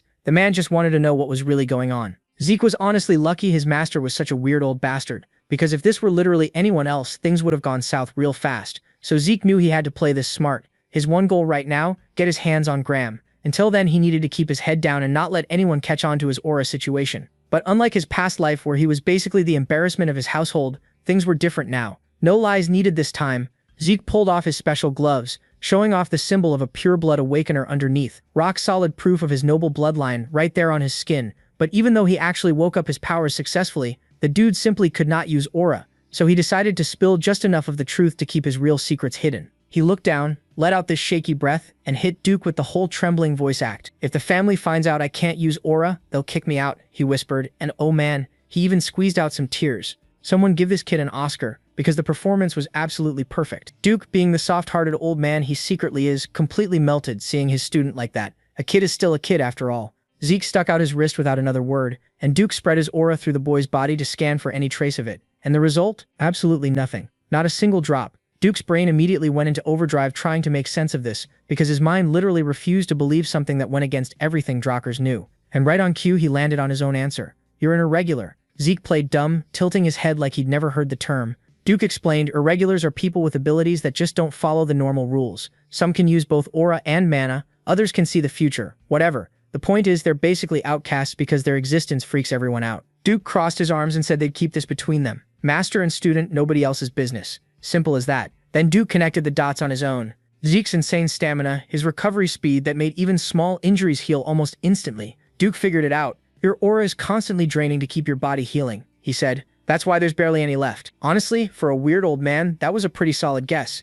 Zeke kept up his act, looking worried and asking if that meant he'd never use aura. Duke just laughed and shook his head. Forget aura. My Gale arts don't need it. And then Duke showed him. Before Zeke could even process what was happening, the ground beneath Duke just exploded. The old knight launched himself across the entire gym in a single jump, moving so fast you literally couldn't see him, zigzagging across the arena like a blur, before landing back where he started like he'd just taken a casual stroll. Duke turned around and asked, "Did you catch that?" Zeke let out a breath and immediately asked if he could try it himself. Duke blinked. Most people would need to watch it again, but this kid was already itching to go. The old knight laughed and told him to go for it. Zeke replayed every single movement in his mind, then stepped forward. His first step cracked the ground right on top of Duke's footprint, and just like that, he was gone, perfectly copying his master's entire pattern without a single mistake. When he finally stopped, Duke was completely speechless. A week ago this kid was nowhere near this level. The improvement was insane, honestly beyond anything Duke had ever seen. Of course, Zeke had to ruin the moment by being cocky about it. Duke pulled him into a headlock, messing with him about going from crying like a baby to nailing a move that most knights can't even figure out. Fast forward a bit, and Zeke's at the Academy dining hall, absolutely demolishing everything in sight. Meat, seafood, bread, you name it. That's when instructor Andre walks up and asks how the hell Zeke managed to get chosen by Sir Dexter. Zeke, still shoveling food into his face, just shrugged and said Sir Dexter picked him on his own. Andre was not happy about that answer. The guy's whole face went dark because, obviously, his assumption was that Zeke only got picked for being a pure-blood awakener. Zeke wasn't having it. After finishing his meal, he turned on Andre and basically called out the man's inferiority complex to his face. Andre tried to pull rank, but Zeke shut him down completely, pointing out that if Sir Dexter were really that shallow, that would actually just prove Zeke's own worth even more. Then he told Andre to stop whining and actually put in the work to earn his spot. Later that day at the Western Greenhouse Arena, Zeke and Duke showed up to find Andre already there, running laps like his life depended on it. Turns out the guy had shown up earlier and practically begged Duke to let him train, even if it meant starting from the very bottom. Duke gave him a challenge, 300 laps, no aura, and Andre was out there grinding through it. Even Zeke had to respect it. Turns out this dude actually had some fight in him after all. Cut to the next day, and some major stuff was going down at the academy. Every single student got called to the training grounds because apparently, the big boss himself was coming through. The Patriarch's visit was happening, and you could hear the horses outside before you even saw the carriage rolling up with the Draker family symbol all over it. The academy's dean, Howard Draker, was already scrambling around like crazy. He's ordering everyone to get ready for their supreme leader, making sure he's standing right at the front so he can be the first one to kiss ass. The carriage pulls up, the door opens, and Howard's already bowing so deep you'd think he's trying to touch his toes. Behind him, all the knights are kneeling with their swords up in the air, doing the whole salute thing. The Patriarch showed up right on time, exactly at noon. The Academy's bell starts ringing, and it's louder and sharper than usual because this is a big deal. Then he steps out. Arthur Draker, head honcho of the third transcendent household, the freaking dragon slayer himself. Just him being there makes everyone shut up and stand straight. He puts his hand on Howard's shoulder, towering over the poor guy, and throws him a rare compliment about working hard. This man is basically power personified. Howard's still bowing and starts suggesting they head inside because the sun's brutal, but Arthur moves at his own damn pace. Nobody rushes this man. Some students near the gates manage to get a peek at him, and their jaws just drop. Then finally, he steps fully into view so everyone can see his face. Standing in front of all these young dragon slayers, Arthur addresses them directly, saying how they're the future of the clan, the hope and the strength, and all that normal BS. He tells them to train harder and push themselves for their own growth and for the glory of the Draker family. The students are eating this up, shouting back at him with everything they've got, completely fired up by his speech. As the sun's beating down on everyone, Arthur turns away and tells Howard to take him inside already. Behind closed doors, Zeke gets summoned to meet the leader of all knights. The guy protecting the Dragon Slayer named his own father. Arthur actually laughs at Zeke's super formal old-school greeting because nobody talks like that anymore. He's smiling a bit as he pours 2 cups of tea and tells his son to sit down. He mentions he heard Zeke likes tea, so he grabs something rare, hoping he'd like it. To some random person watching, this might look like a sweet moment between father and son, but Zeke sees right through it. This is proof that every little thing about him, even what he drinks, is getting reported back to the higher-ups. There's this old saying, there might be things the Emperor doesn't know, but nothing gets past a Draker. Right now, Zeke's feeling the truth of that hit him hard. Arthur doesn't waste time with BS. He called Zeke here because he heard Duke Draker took him as a student. Zeke plays it down though, saying Dexter's just doing him a solid. Arthur's not totally sure what his son's endgame is, but he admits that learning from Duke will definitely lead to good things. But before he can keep going, Zeke cuts him off. His goal isn't just learning from Dexter. His goal is to become the strongest man on the entire continent. Arthur's eyes go sharp hearing that, and Zeke's not done. He swears he'll surpass everyone and get so strong that he can live however the hell he wants. That's what he's after, and nothing's going to stop him. Arthur's just staring at his son. Then without saying anything, he lets his aura slip out just a little bit to make a point. The whole room gets heavy. Zeke's body tenses up as this invisible pressure just surrounds him. A chill runs down his back. This isn't a regular aura. This is the astral sword, the thing that supposedly gives you control over every living thing in range. Only the most elite Black Knights can even pull this off. Just feeling it makes Zeke's breath catch in his throat. Arthur's eyes are gleaming with something Zeke can't quite read. Maybe he's amused, maybe he's testing him. Zeke realizes he ran his mouth too much and said things he probably shouldn't have, but even with his father's power crushing down on him, he refuses to fold. Gritting his teeth, he stands his ground. He doesn't take it back, doesn't retreat. Instead, he doubles down, looking Arthur dead in the eye. Yeah, his goal is to surpass even his own father, and no matter what it takes, he's making it happen. Arthur watches Zeke for a second, then pulls back his astral sword, looking satisfied. The crushing pressure vanishes instantly as he calmly sips his tea. He admits that what Zeke just said is the most interesting thing he's heard in years. Originally, Arthur came here to support the academy and his youngest son, but after seeing how much Zeke's grown, he's wondering if that's going to be enough. He reaches into his fancy suit and pulls out something small, sliding it across the table. Zeke looks at it, a black card with the Draker family symbol on it. For a second, he's just stunned. He always thought Black Knights like Dexter were as strong as it gets, but his father? This man's on a completely different level. Seeing the black card in person makes Zeke uncomfortable. He's stumbling over his words, and Arthur smirks. He can tell his son already gets what this means. This isn't just any card, it's the card, the ultimate flex. Only a handful of people ever get one. And with it comes basically everything. No spending limit, access to the most elite places, and influence that goes beyond money. It's basically an infinite money glitch. Arthur casually explains that the card's under both their names, so Zeke can use it whenever. But Zeke's not stupid. He knows the real reason for this gift. Every time you use a black card, it leaves a trail. It's just another way to keep an eye on him. Still, the fact that Arthur went with this instead of sticking a whole squad on him to follow him around means one thing. The Patriarch doesn't see him as a threat. Not yet anyway. Zeke swallows his unease and takes the card, promising to only use it when he really needs to. Arthur waves him off with some final encouragement. If Zeke really wants to be the strongest, then he'd better get to work. Zeke bows one last time, thanking the master of the Draker family, then walks out with his head spinning. As the door closes behind him, Arthur leans back with his eyes shut, thinking his youngest son's ambition caught him off guard, but it's interesting. Then the quiet gets broken. Dexter walks right in without bothering with any formal crap. "You're a disgusting old man," he says. Arthur opens one eye, completely unbothered. Why so pissed off? Dexter crosses his arms. "So now you're playing daddy after a lifetime of being absent?" Arthur doesn't even flinch, but for the first time in years, someone's actually calling him out on his BS, and Dexter's just about the only guy with the strength and the balls to do it. Arthur sighs, saying he had no choice. This is what comes with being head of the household. Leadership demands sacrifices. Plus, what Dexter's saying is basically slander against the Patriarch himself. Dexter's not buying it. He drops onto the couch, stretching out as he looks Arthur in the eye. "Then go ahead, arrest me," he says, daring him. Arthur chuckles, dropping the act. Out of everyone on the continent, Dexter is the only one he can actually talk to like a normal person. Reaching into his suit again, Arthur pulls out something way more valuable than gold, a bottle of dragon's breath, some rare expensive booze. He offers Dexter a drink to go with their chat, and just like that, Dexter's mood flips. He smirks, admitting that if nothing else, Arthur's got damn good taste in alcohol. With drinks poured, Arthur finally gets to the real topic, the weird tension that's been hanging over the continent. Dexter acts like he doesn't know what Arthur's talking about, claiming he's been minding his business at the academy, but Arthur knows better. Dexter has eyes and ears everywhere. Dexter sighs, putting his glass down.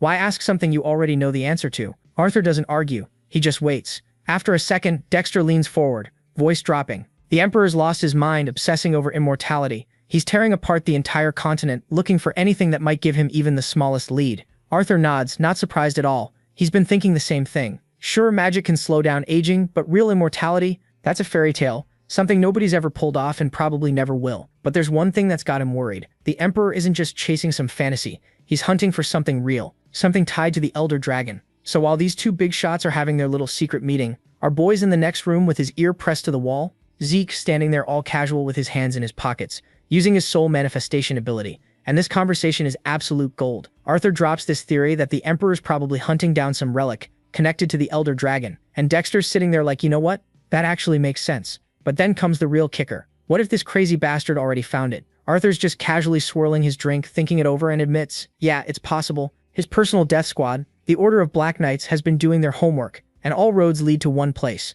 the Northern Continent. Now that gets Dexter's attention real quick. The fact that he's only hearing about this now means the Empire's spy network hasn't caught wind of it yet, but they will. It's just a matter of time before shit hits the fan. This whole immortality obsession drags up some dark memories for Dexter. He's thinking back to when this absolute lunatic of an emperor first took the throne and immediately started a continental war. Just to flex, the madman conquered half the central lands before he finally chilled out. And now it's looking like history's about to run it back. Dexter had foolishly assumed the emperor would eventually drop this whole living forever delusion. But nope, he was dead wrong. If this psychopath actually gets his hands on an artifact that grants immortality, the entire continent is cooked. But Arthur isn't about to let that happen though. Given how serious this is, he's already made his choice. He's heading north to handle it personally. And Dexter's just sitting there like, are you insane? Because Arthur leaving the central continent is basically asking for disaster. Without him around to keep that power-hungry emperor in check, that bastard will run wild and destroy everything in his path. But this is exactly why Arthur showed up today. Sure, he gave some half-assed motivational speech to the trainees, but the real reason?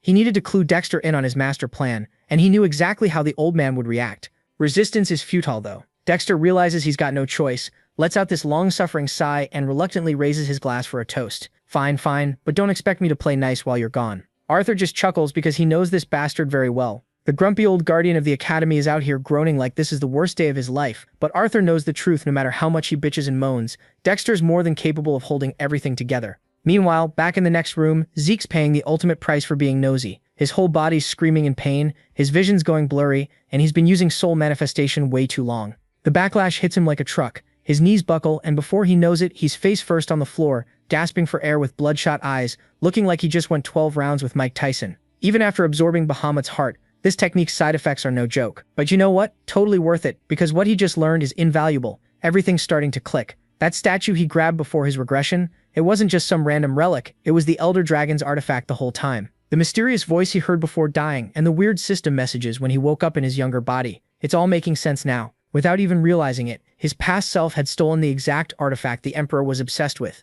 No wonder he got hunted like a dog with a bounty on his head. That crazed dictator mobilized his most elite unit and sent them to chase him to the literal ends of the world. Back then, Zeke was so consumed by revenge he never questioned why he was being pursued so hard. But now he's got a concrete clue about his regression. The administrator system that sent him back in time is connected to the Elder Dragon's artifact, which only raises more questions. Who the hell could create something like that? How powerful were they, and most importantly, why? Sitting on the floor trying to catch his breath, Zeke realizes he chased after answers only to find even bigger mysteries waiting for him. So the two Drakkar big shots finish their drinks and wrap up shop. Dexter's like, yeah, I'll handle it. And Arthur's cool with that because he knows the guy gets results. But right as he's about to bounce, Arthur just stops. The whole vibe in the hallway switches up, and this dude's eyes lock onto the door where Zeke's hiding like he's got X-ray vision. Meanwhile, Zeke's in there completely clueless about how close he is to getting caught, still lost in his own head trying to figure out this whole immortality and time travel mess. Like if he actually jacked the Emperor's artifact, why did everyone think it had something to do with living forever?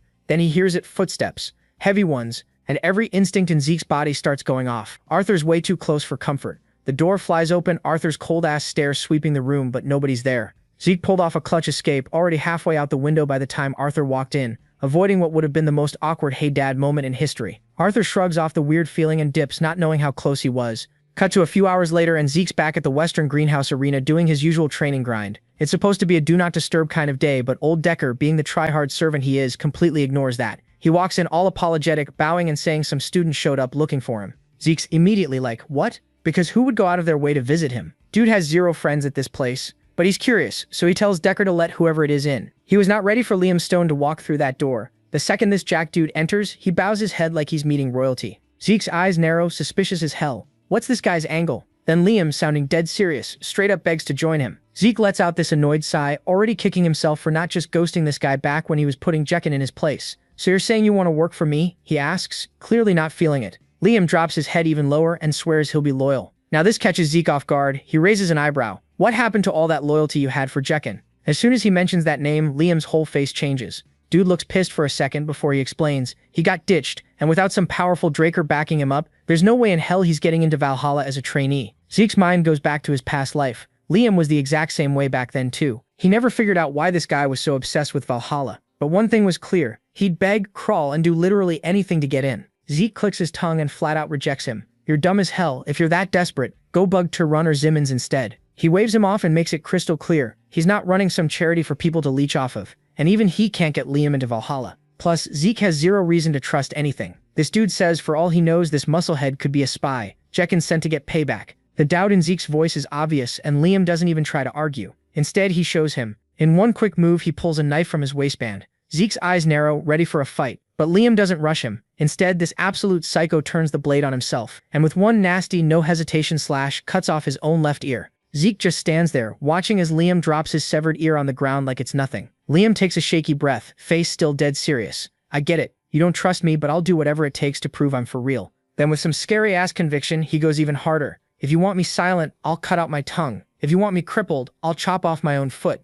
Zeke can't front this as extreme, borderline insane behavior, but Liam's not playing around. The way his voice shakes, the blood running down his face. This isn't some act. Watching him standing there trembling, grinding his teeth through the pain, Zeke's mind flashes back to another time, another severed ear. It's not a memory he likes thinking about, not even a little. But seeing Liam push himself to the absolute edge just for a shot at following him, he can't help but remember when he was in that exact same spot, a beat-up, scarred fighter with nothing but rage in his eyes, kneeling before his past life master, begging to become stronger than everyone else. So he decided to give Liam a chance to prove himself. He flings his sword at him saying, I'll take you in as my subordinate, if you manage to withstand one attack from me. For a second, Liam is confident that he can do that. Although our boy is super strong, Liam too is the future mercenary king. But nope, because as our boy said those words, his whole aura shifted, and Liam realized that there is no way that he's beating Zeke, but he decided to try anyways. Both rushed at each other, and well, things went down as you would have it. Liam lost terribly. It was so bad that even our boy was surprised. So Zeke's trying to dip out, thinking he's done with this conversation,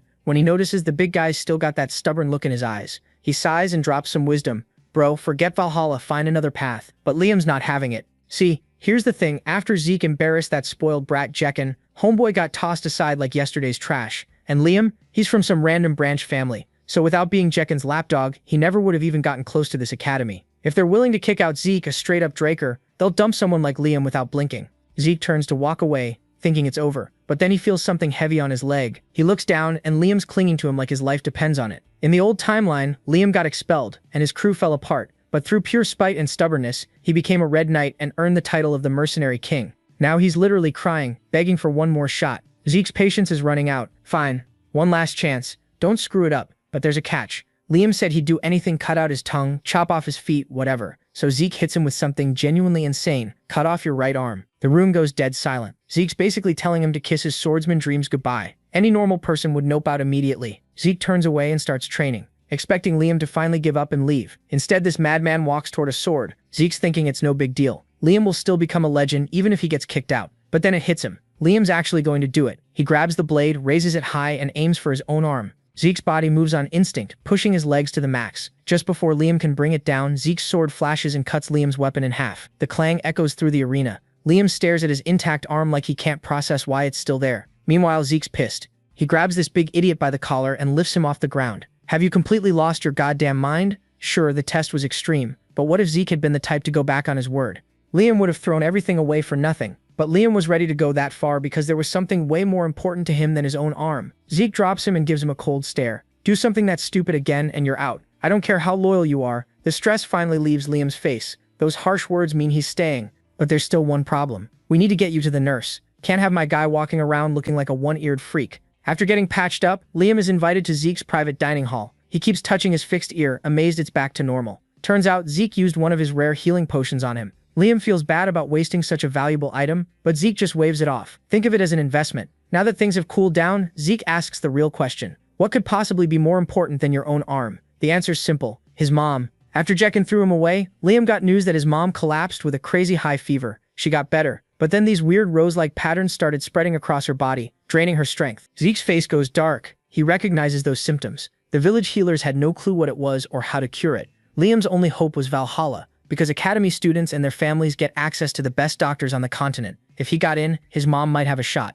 Zeke sighs now he gets it. Without a word, he grabs a pen and starts writing down the symptoms. Red rose-like markings, recurring fevers. He knows this disease way too well. In 5 years, the entire central continent will get wrecked by the rose plague, a crazy contagious illness with a brutal kill count. Tons of people will die before someone figures out a cure. Zeke hands Liam a piece of paper with the medicine recipe that can treat his mother. The steps aren't complicated and the ingredients aren't rare. Any village healer can whip it up. Liam's confused but relieved. How is this even possible? Village experts who spent their whole lives studying medicine couldn't figure it out. Yet this young swordsman just casually dropped the cure in seconds. In the future, these genius alchemist brothers will create this treatment and save countless lives. But before they can share it for free, the Alchemist Association will hog it all, selling it at insane prices. Eventually, the brothers will leak the recipe to everyone. Obviously, Zeke can't explain all this, so he just says, I know a solid alchemist. With the cure in hand, Liam technically has no reason to join Valhalla or stick with Zeke anymore. His biggest problem just got solved, but Liam doesn't see it that way. He stands up, looking dead serious. He's a man of his word, and he promised to dedicate his life to serving Zeke. He takes a knee and swears he's loyal for life. After spending the whole day trying to push this big fool away,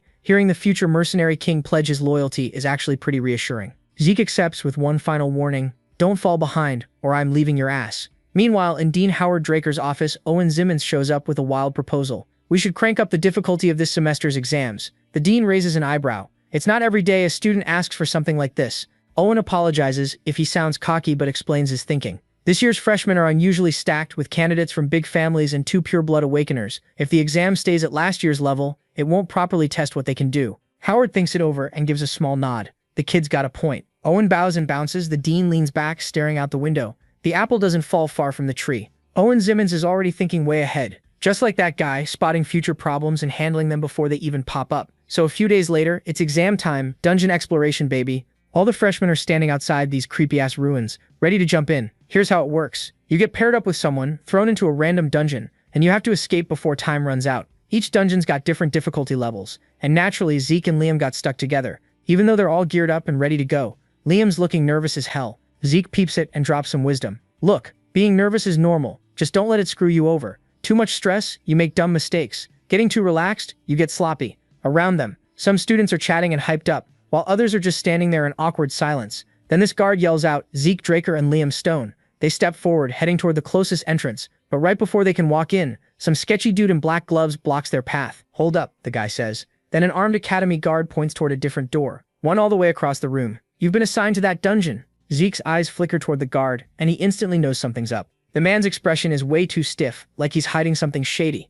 Zeke just sighs. Whatever trap this is, he's confident he can handle it. Now here's the deal with these exams. Each group gets 96 hours to escape. That's the real enemy time. Yeah, combat skills get graded, and you can rack up extra points by dragging back monster heads. But none of that means jack if you don't make it out before the clock hits 0. Fail to escape? Automatic L. Inside the dungeon, the first stretch of their journey is surprisingly chill. It's just a long walk through some ancient ruins.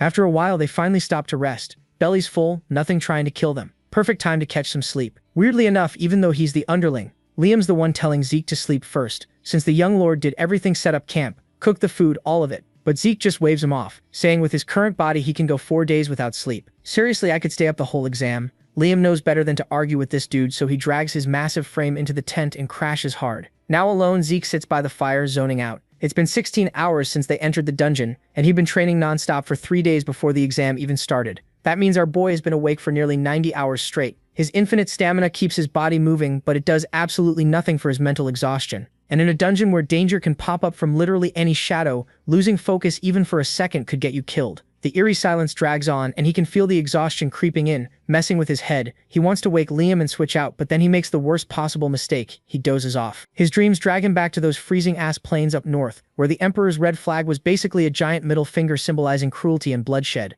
A woman's corpse lies in front of him, her blood spreading across the snow in this horrifying contrast that burns itself into his memory. Zeke's eyes snap open, breathing hard, body drenched in sweat. For a second, he just sits there frozen, half expecting the nightmare to bleed into reality. But nah, the fire's still crackling, and the dungeon's still quiet. It was just a dream. Still, he'd rather fight a whole army of monsters than relive that memory again. Then something catches his attention. A sound. One of his bell traps just went off. Zeke's senses kick into overdrive. He grabs his water bottle and quickly douses the fire, drowning everything in darkness. Liam, wake the hell up. As Liam stirs, Zeke presses his back against the wall, carefully scoping out the situation. Then this nasty smell hits him sharp and rank. Sulfur. His mind immediately connects the dots. There's only one creature that reeks like that. A hellhound, a monster that hunts in packs, ranked at danger level 3. But here's the thing, in his past life during this exact exam, the top student, Reina, had hunted an orc. Zeke had never heard of a dungeon with hellhounds in it. Something's not adding up. He waits for the beast to show up, but it never does. Instead, he notices something even weirder. An alpha hellhound should weigh a few hundred kilos tops.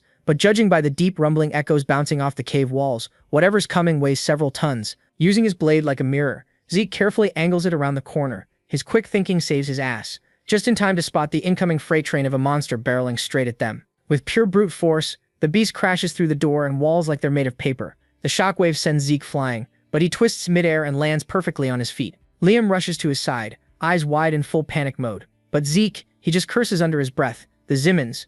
In that split second before impact, he'd spotted something, a trinket tucked into the Academy Guard's uniform. A specific symbol tied to the Zimmons family. So that's how it is. He expected some shady moves, but this is beyond dirty. The hellhound he was expecting, already dead, its head cleanly sliced off. A massive troll is just casually holding it as its war trophy. Zeke's eyes narrow. They didn't send hellhounds, they skipped straight to using trolls as hired killers.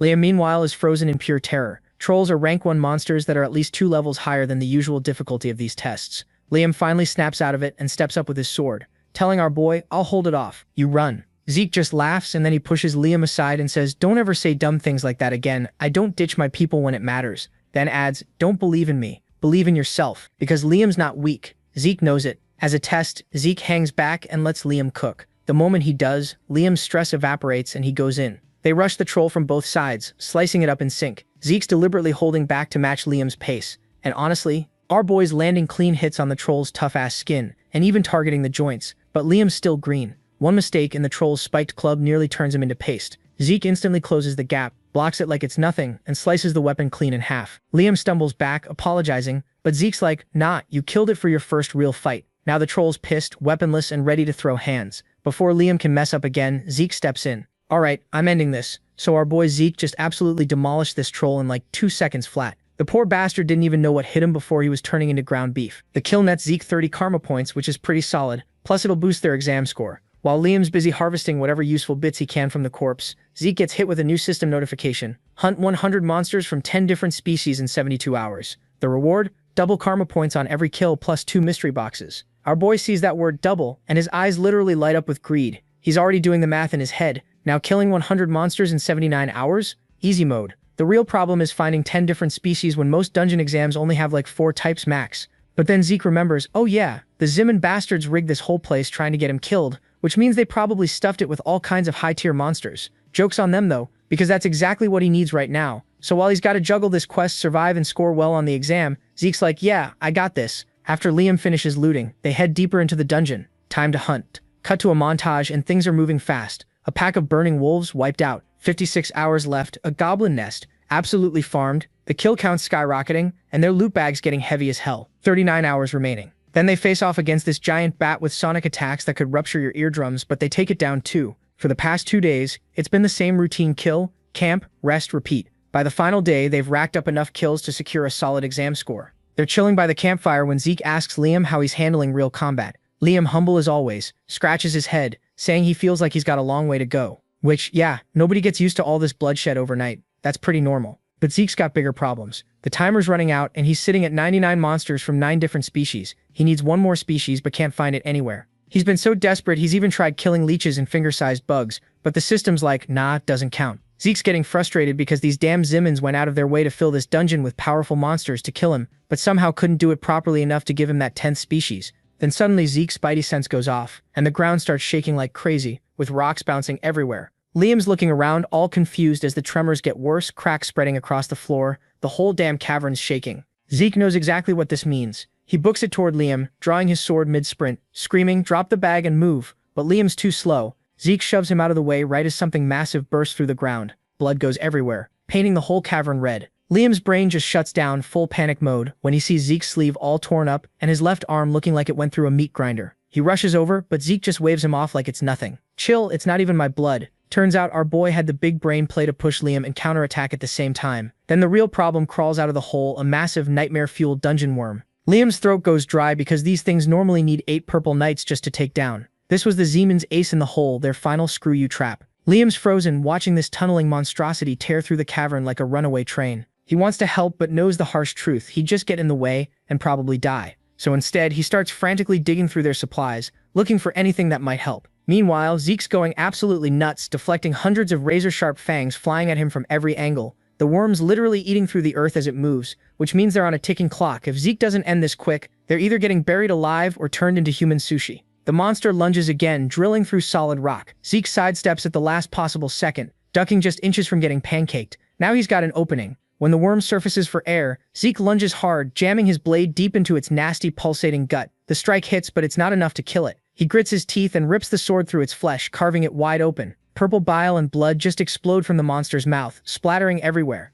The thing's thrashing like crazy, but Zeke's not done. The man is in full murder mode now. Just as he's about to land the killing blow, the ground beneath him gives out. He stepped on a hollow section, totally throwing off his balance. The worm sees its shot and wraps around him like a giant anaconda. The pressure's insane. Zeke feels his bones creaking and organs getting squished. He coughs up blood as the worm keeps squeezing tighter, trying to snap him like a twig. Then, out of nowhere, a sword stabs into the worm's hide. Liam straight up ignored orders and charged in anyway, stabbing the beast to pull aggro. The attack doesn't kill it, but it makes the worm loosen its grip just enough. Zeke's auto-heal kicks in, patching up his busted organs, and that's all the opening he needs. He twists free, does this sick flip through the air, and lands at a safe distance. "Liam, what the hell did you just do?"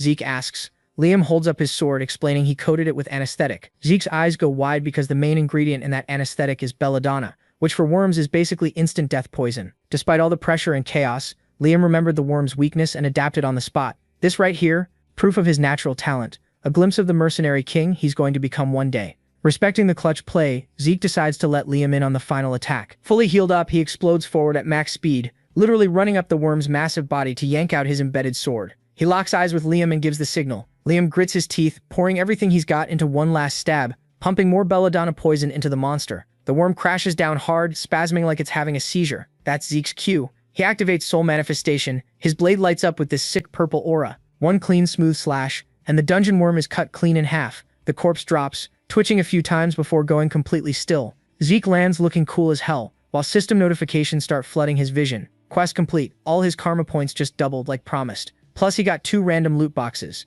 Current balance 780 karma points, and a whole lot of options to play with. The scene shifts, and now we are outside the dungeon. All the cadets are lined up waiting to hear if they passed or not. The instructor walks up looking all serious, and tells everyone who made it out alive to step forward for scoring everyone else can bounce. When Reina's name gets called, she steps up and the instructor starts reading off his stats. "You escaped. That's 30 points. Plus you murked 20 goblins, 2 hobgoblins, and an orc. Total, 180 points. The whole crowd goes silent. Like this dude just came within 20 points of Abel's legendary 200-point record, and Abel's pure-blooded royalty. Everyone's shook because Turan passed by a fat margin of 130 points. Next up is Owen, and he gets told he scored 120-70 above the minimum. The instructor's like, "Not bad, but you can tell Owen's just okay with it. Nothing crazy." Meanwhile, Owen's standing off to the side watching everything go down, and he's got this whole internal monologue about how if Reina becomes a problem, they'll deal with him the same way they dealt with Zeke, basically implying they tried to kill him. Then out of nowhere, someone speaks up all casual, "Man, how long has it been since I saw sunlight?" Everyone turns around and there's Zeke walking out from behind some rocks, casually carrying a severed monster head like it's a grocery bag. The entire crowd loses their shit. People are whispering, "How is he alive? Is that a dungeon worm? Wait, wasn't the orc supposed to be the boss?" Then Liam steps forward and just drops an urn on the ground without saying a word. Zeke looks straight at Owen with this smug grin and goes, "You look surprised. Don't tell me you're actually happy to see me." Owen's jaw clenches and he mutters, "Cocky bastard." Zeke crouches down, still grinning like a menace, and says, "That poker face of yours is way better when it cracks." Owen doesn't even respond. He just turns around and storms off. As he's walking away, Zeke calls out, "Leaving already?" And Owen's muttering under his breath about how purebloods always treat him like trash, and how one day they'll all pay for it. Some cadets are standing there gripping their tokens, not knowing what to think, and Zeke just shrugs and says, "Terrifying," in the most sarcastic tone ever. Then Instructor Andre steps up looking pissed and asks, "Are you finished showing off?" Zeke's like, "It's been a while," and Andre pulls on some gloves, ready to do the evaluation. Zeke glances at the wormhead and asks if they really need to do all this, but Andre shuts him down immediately, saying as long as he's evaluating, nothing gets skipped. He notices Zeke's collection bag is missing, and Zeke admits he lost it. Andre crouches down and starts inspecting the worm's head super closely, and here's where it gets wild. The worm had actually ambushed Zeke and eaten everything he'd collected over 3 days, so Zeke killed it and took its head as proof. Andre's examining the teeth and finds traces of gremlins, goblins, hobgoblins, hellhounds, orcs, and even a troll stuck in there from previous meals. The whole crowd gasps again. Andre stands up and announces that to keep things fair, he'll only count one of each creature. Then he drops the bomb. Trolls are worth 90 points and worms are worth 180. Zeke's total? 368 points. The place goes absolutely silent because that's an insane score. One dude even asks what the top score was back in their day. But of course, some dude starts screaming about how it's a scam because there's only one corpse. Zeke calmly tells him that one worm head alone is worth 180 points, and asks if any of them really think they'd survive running into a dungeon worm or troll. While he's talking, Zeke's thinking to himself about how people are actually reacting seriously this time instead of mocking him. He realizes Zimmons had to rig the last trial to take him out, and he glances at Owen, knowing he's involved somehow but not working alone. Zeke figures he needs to stay in character and not act too careful, or they'll get suspicious. Then Raina steps forward and says, "This time you win." And Zeke's like, "What's that supposed to mean?" But the scene cuts away. Later in the training hall, Zeke's looking at his status window, and there's this dragon skill called Gluttony available for 50 points. He's got 780 karma saved up, so he activates it. The description changes to explain he can now consume anything and convert it to energy. Plus he can absorb monster abilities. Zeke's hyped because he realizes he should have tried this sooner. He tests it out with some dried meat. And the moment Gluttony activates, the meat gets sucked into this black void like it's being swallowed by a swamp. A message pops up saying his missing energy got replenished, and suddenly Zeke feels completely refreshed. His headache is gone and he's not feeling exhausted. Then he realizes he can regulate the energy cost of all his abilities now, which means no more mental crashes. Combined with infinite stamina, he can literally train 24/7 with no breaks. Just as he's about to start, Decker shows up saying it's urgent. Zeke's sword is ready. Our boy perks up immediately and heads to Galleon. In his past life, Galleon forged him a legendary blade, and this time Zeke gave him a dragon's fang, so he's expecting something equally amazing. But when he actually sees the sword, he stops dead in his tracks and narrows his eyes because what the hell is this? But he decided to check it out anyways, and the first thing he noticed was that this thing looks unfinished. Like, bro, did you forget the last step? He turns to Galleon all confused like, yo, did you just hand me a sword with no edge? You forgot to sharpen this thing or what? But Galleon's completely unbothered, just nods and says, yeah, that's exactly how it's supposed to be. Zeke then looks at it and goes, so this is what you think suits me best? Galleon hits him with a simple yes without even hesitating, and Zeke goes quiet for a second because honestly, most people would be looking at this dull blade like, bro, what? But Galleon just gets it without him having to explain a damn thing. Then Galleon drops another bomb. The sword doesn't even have a name yet. He tried thinking of one, but nothing felt right, so he wants Zeke to name it himself. Now Zeke's caught off guard because back in the day, Galleon forged this legendary blade called Solar Radiance Graham, so he figured this was just Graham 2.0 made from a dragon fang. But holding it now, he realizes this is something completely different. Without warning, our boy just draws the blade straight across his palm, and blood starts pouring out. Galleon's eyes go wide like, bro, what the hell are you doing? But Zeke doesn't even flinch. His healing factor kicks in like usual, then suddenly just stops. A message pops up saying his healing skill got temporarily disabled, and Zeke grins because that means it worked exactly as planned. He channels his mana straight into the blood and lets it coat the blade, and I'm not even joking, the steel literally drinks it in like it's been thirsty for centuries. Galleon's standing there in complete shock, and it suddenly hits him. Wait, is he doing a sword naming ritual? See, this is some ancient forgotten magic from the Age of Dragons that nobody does anymore. You merge your mana into your blood, let it touch the sword, and then you pass out and drift through this timeless dream state until the weapon's true name reveals itself to you. The thing is, this ritual is insanely dangerous. So dangerous the world basically forgot it even existed because people kept dying trying it. Yet here's Zeke performing it perfectly, and Galleon's internally freaking out, thinking, how does this kid even know about this?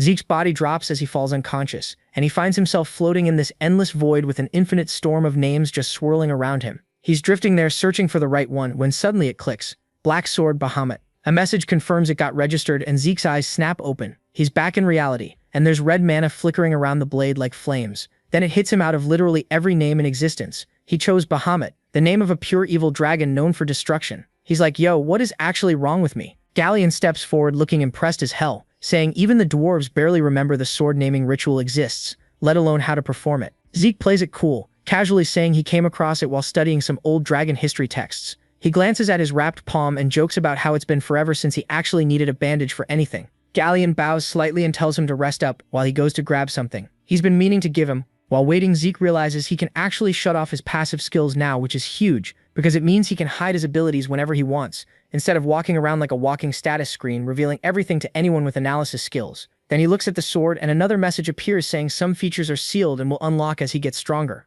Zeke's stunned. He's never heard of a weapon that literally grows with the user, like it's got its own skill tree. Plus, it's completely indestructible and started as a dragon fang, but transformed into something entirely different through the ritual. Blue mana joins the red, both swirling around the blade together now. But what really matters to Zeke is the aura conversion ability, and this is where it gets crazy. See, our boy was born without the ability to use aura at all. Complete genetic Lao, and this sword can convert his raw mana into pure aura, which is what makes it absolutely legendary. As he grips the hilt tighter, the blue mana flares even brighter, and he thinks to himself how this sword is literally what takes him from the purple knight level straight to the red knight tier. Galleon comes back panting, saying he finally found what he was looking for. Then he sees Zeke just standing there surrounded by that glowing aura and stops dead in his tracks with this proud smile, saying Zeke's already surpassed the purple knight level entirely. Zeke looks at the sword muttering, this thing's absolutely ridiculous, giving Galleon props for completely outdoing himself. Galleon laughs it off, saying compared to building that insane dragon furnace, this was the easy part. Then holds out this small metallic scarab thing. Zeke's curious, and Galleon explains his master made it. That's when it clicks. For Zeke, Galleon's master was Galen Jobert, an absolute legend in the smithing world. Literally better than even the most famous dwarven smiths. His creations are worth more than entire noble estates. Galleon shows him how it works. You twist the dial on the scarab, and boom, it transforms into a full shield made of mithril and wyvern bone that can block almost anything you throw at it. Twist it again and it folds right back into compact scarab form. Galleon offers it to Zeke, saying it's not nearly enough to repay his kindness, but he hopes he'll accept it anyway. Zeke's like, bro, you know you could have sold this thing and built yourself like 3 new furnaces, right? But Galleon says there's no way he'd sell something his master crafted to just any random person. When Zeke points out it's worth tens of thousands of gold pieces, Galleon's genuinely surprised by the exact number, but just shrugs, saying that's all the more reason he'd be honored if Zeke accepted it as a gift. Zeke takes the scarab and places it on the blade. Instantly, he feels this powerful surge of energy flowing through both items. He realizes this is way more than it looks like on the surface, and thanks Galleon properly, who's just happy our boy likes it. Back at the training hall, Zeke opens up one of his loot boxes and pulls out these heavy dark gauntlets made of meteoric iron, which is rare as hell and nearly impossible to refine properly. A message pops up saying there's a special ability locked on them that requires the full meteoric iron armor set to activate. Zeke realizes these aren't just random loot drops, they came from those surprise quest rewards, and he'd assumed they were just basic treasure chest filler items. Clearly he was dead wrong about that. He turns to the second box, curiosity completely taking over now, flips it open and his eyes go wide. What the hell is this? Robert thought he'd find a kick-ass weapon, but nah, it's just a dusty old map. Before he can even be properly disappointed, the system hits him with a notification saying he just unlocked a map tied to someone called Grandmaster Kaiser. That name's ringing bells, and Zeke's putting 2 and 2 together, realizing this might be connected to the hero King Kaiser. You know, that legendary dude from the old tales about the Knights of the Clock Tower who supposedly founded the entire kingdom of Krons.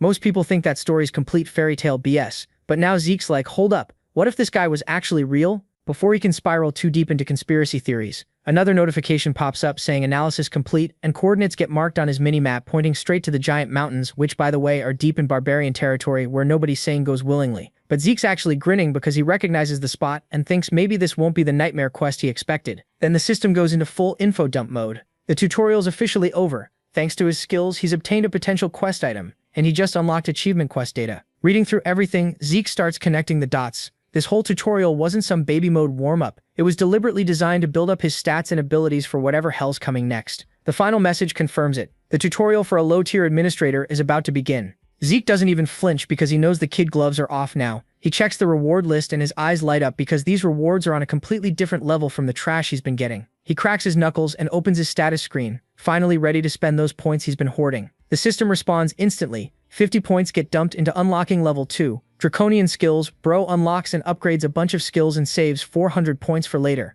Another notification, Draconian skill activated. Zeke looks down and his hand starts straight up morphing into this terrifying scale-covered dragon claw. He decides to test it out and unleashes a burst. The sheer destructive force shocks even him. It's way stronger than anticipated. Then he grabs his sword and activates dragon scale armor. and instantly these sleek, badass scales ripple across his entire body, forming this protective layer. To test it, this madman swings his blade at full power right at himself, and instead of turning into sushi, the strike just bounces off harmlessly. He didn't even infuse aura into that hit, and it didn't leave a single scratch. To Zeke, this armor's durability is like wearing reinforced plate mail even butt naked. He makes a mental note: Dragon Claw for offense, Dragon Scale Armor for defense. With this newfound power-up, he knows everything's changed, and the real game's about to begin. Cut to Draker Academy's central training hall, where cadets are standing in formation looking nervous as hell, while instructors lay down the law. He gestures toward these humanoid training dummies that aren't your average practice equipment. These things are engineered to tank extreme punishment, and pure physical attacks won't even scratch them.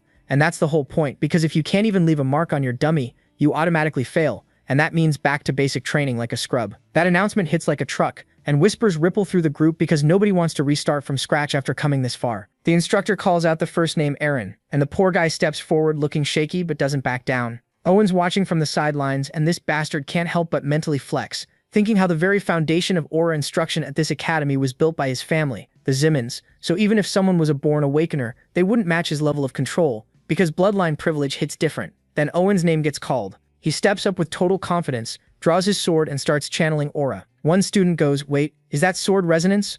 One instructor raises an eyebrow, genuinely impressed, saying at 13 that's pretty rare. Another nods like, "Well yeah, makes sense, he's from the Simmon family." Owen barely pauses before slamming his sword into the dummy, shattering it cleanly in one smooth strike. Laughter and applause erupt, and pride surges through him as he glances over at Abel with this smug-ass look. The instructor claps once, saying, "Well done, impressive," and Owen's practically glowing as he walks over to Abel, giving him a friendly shoulder pat while starting to say something cocky. But Owen immediately cuts him off, brushing his hand away and telling him not to be so smug because it's just rude and annoying. As the line keeps moving, instructors start noticing something weird even though nobody's outright failing. A bunch of cadets seem rattled, clearly thrown off by Owen's performance setting the bar stupidly high. From the sidelines, Raina's quietly observing, noting that even though every student in the special class can channel aura, only a few actually stand out. She takes a breath and steps forward. "Instructor, I have a request." He turns to her asking what's up, and she says calmly, "I'd like to be evaluated under the dragon-slaying arts standard." The instructor's eyebrow shoots up because that grading system is reserved for higher-ranked cadets,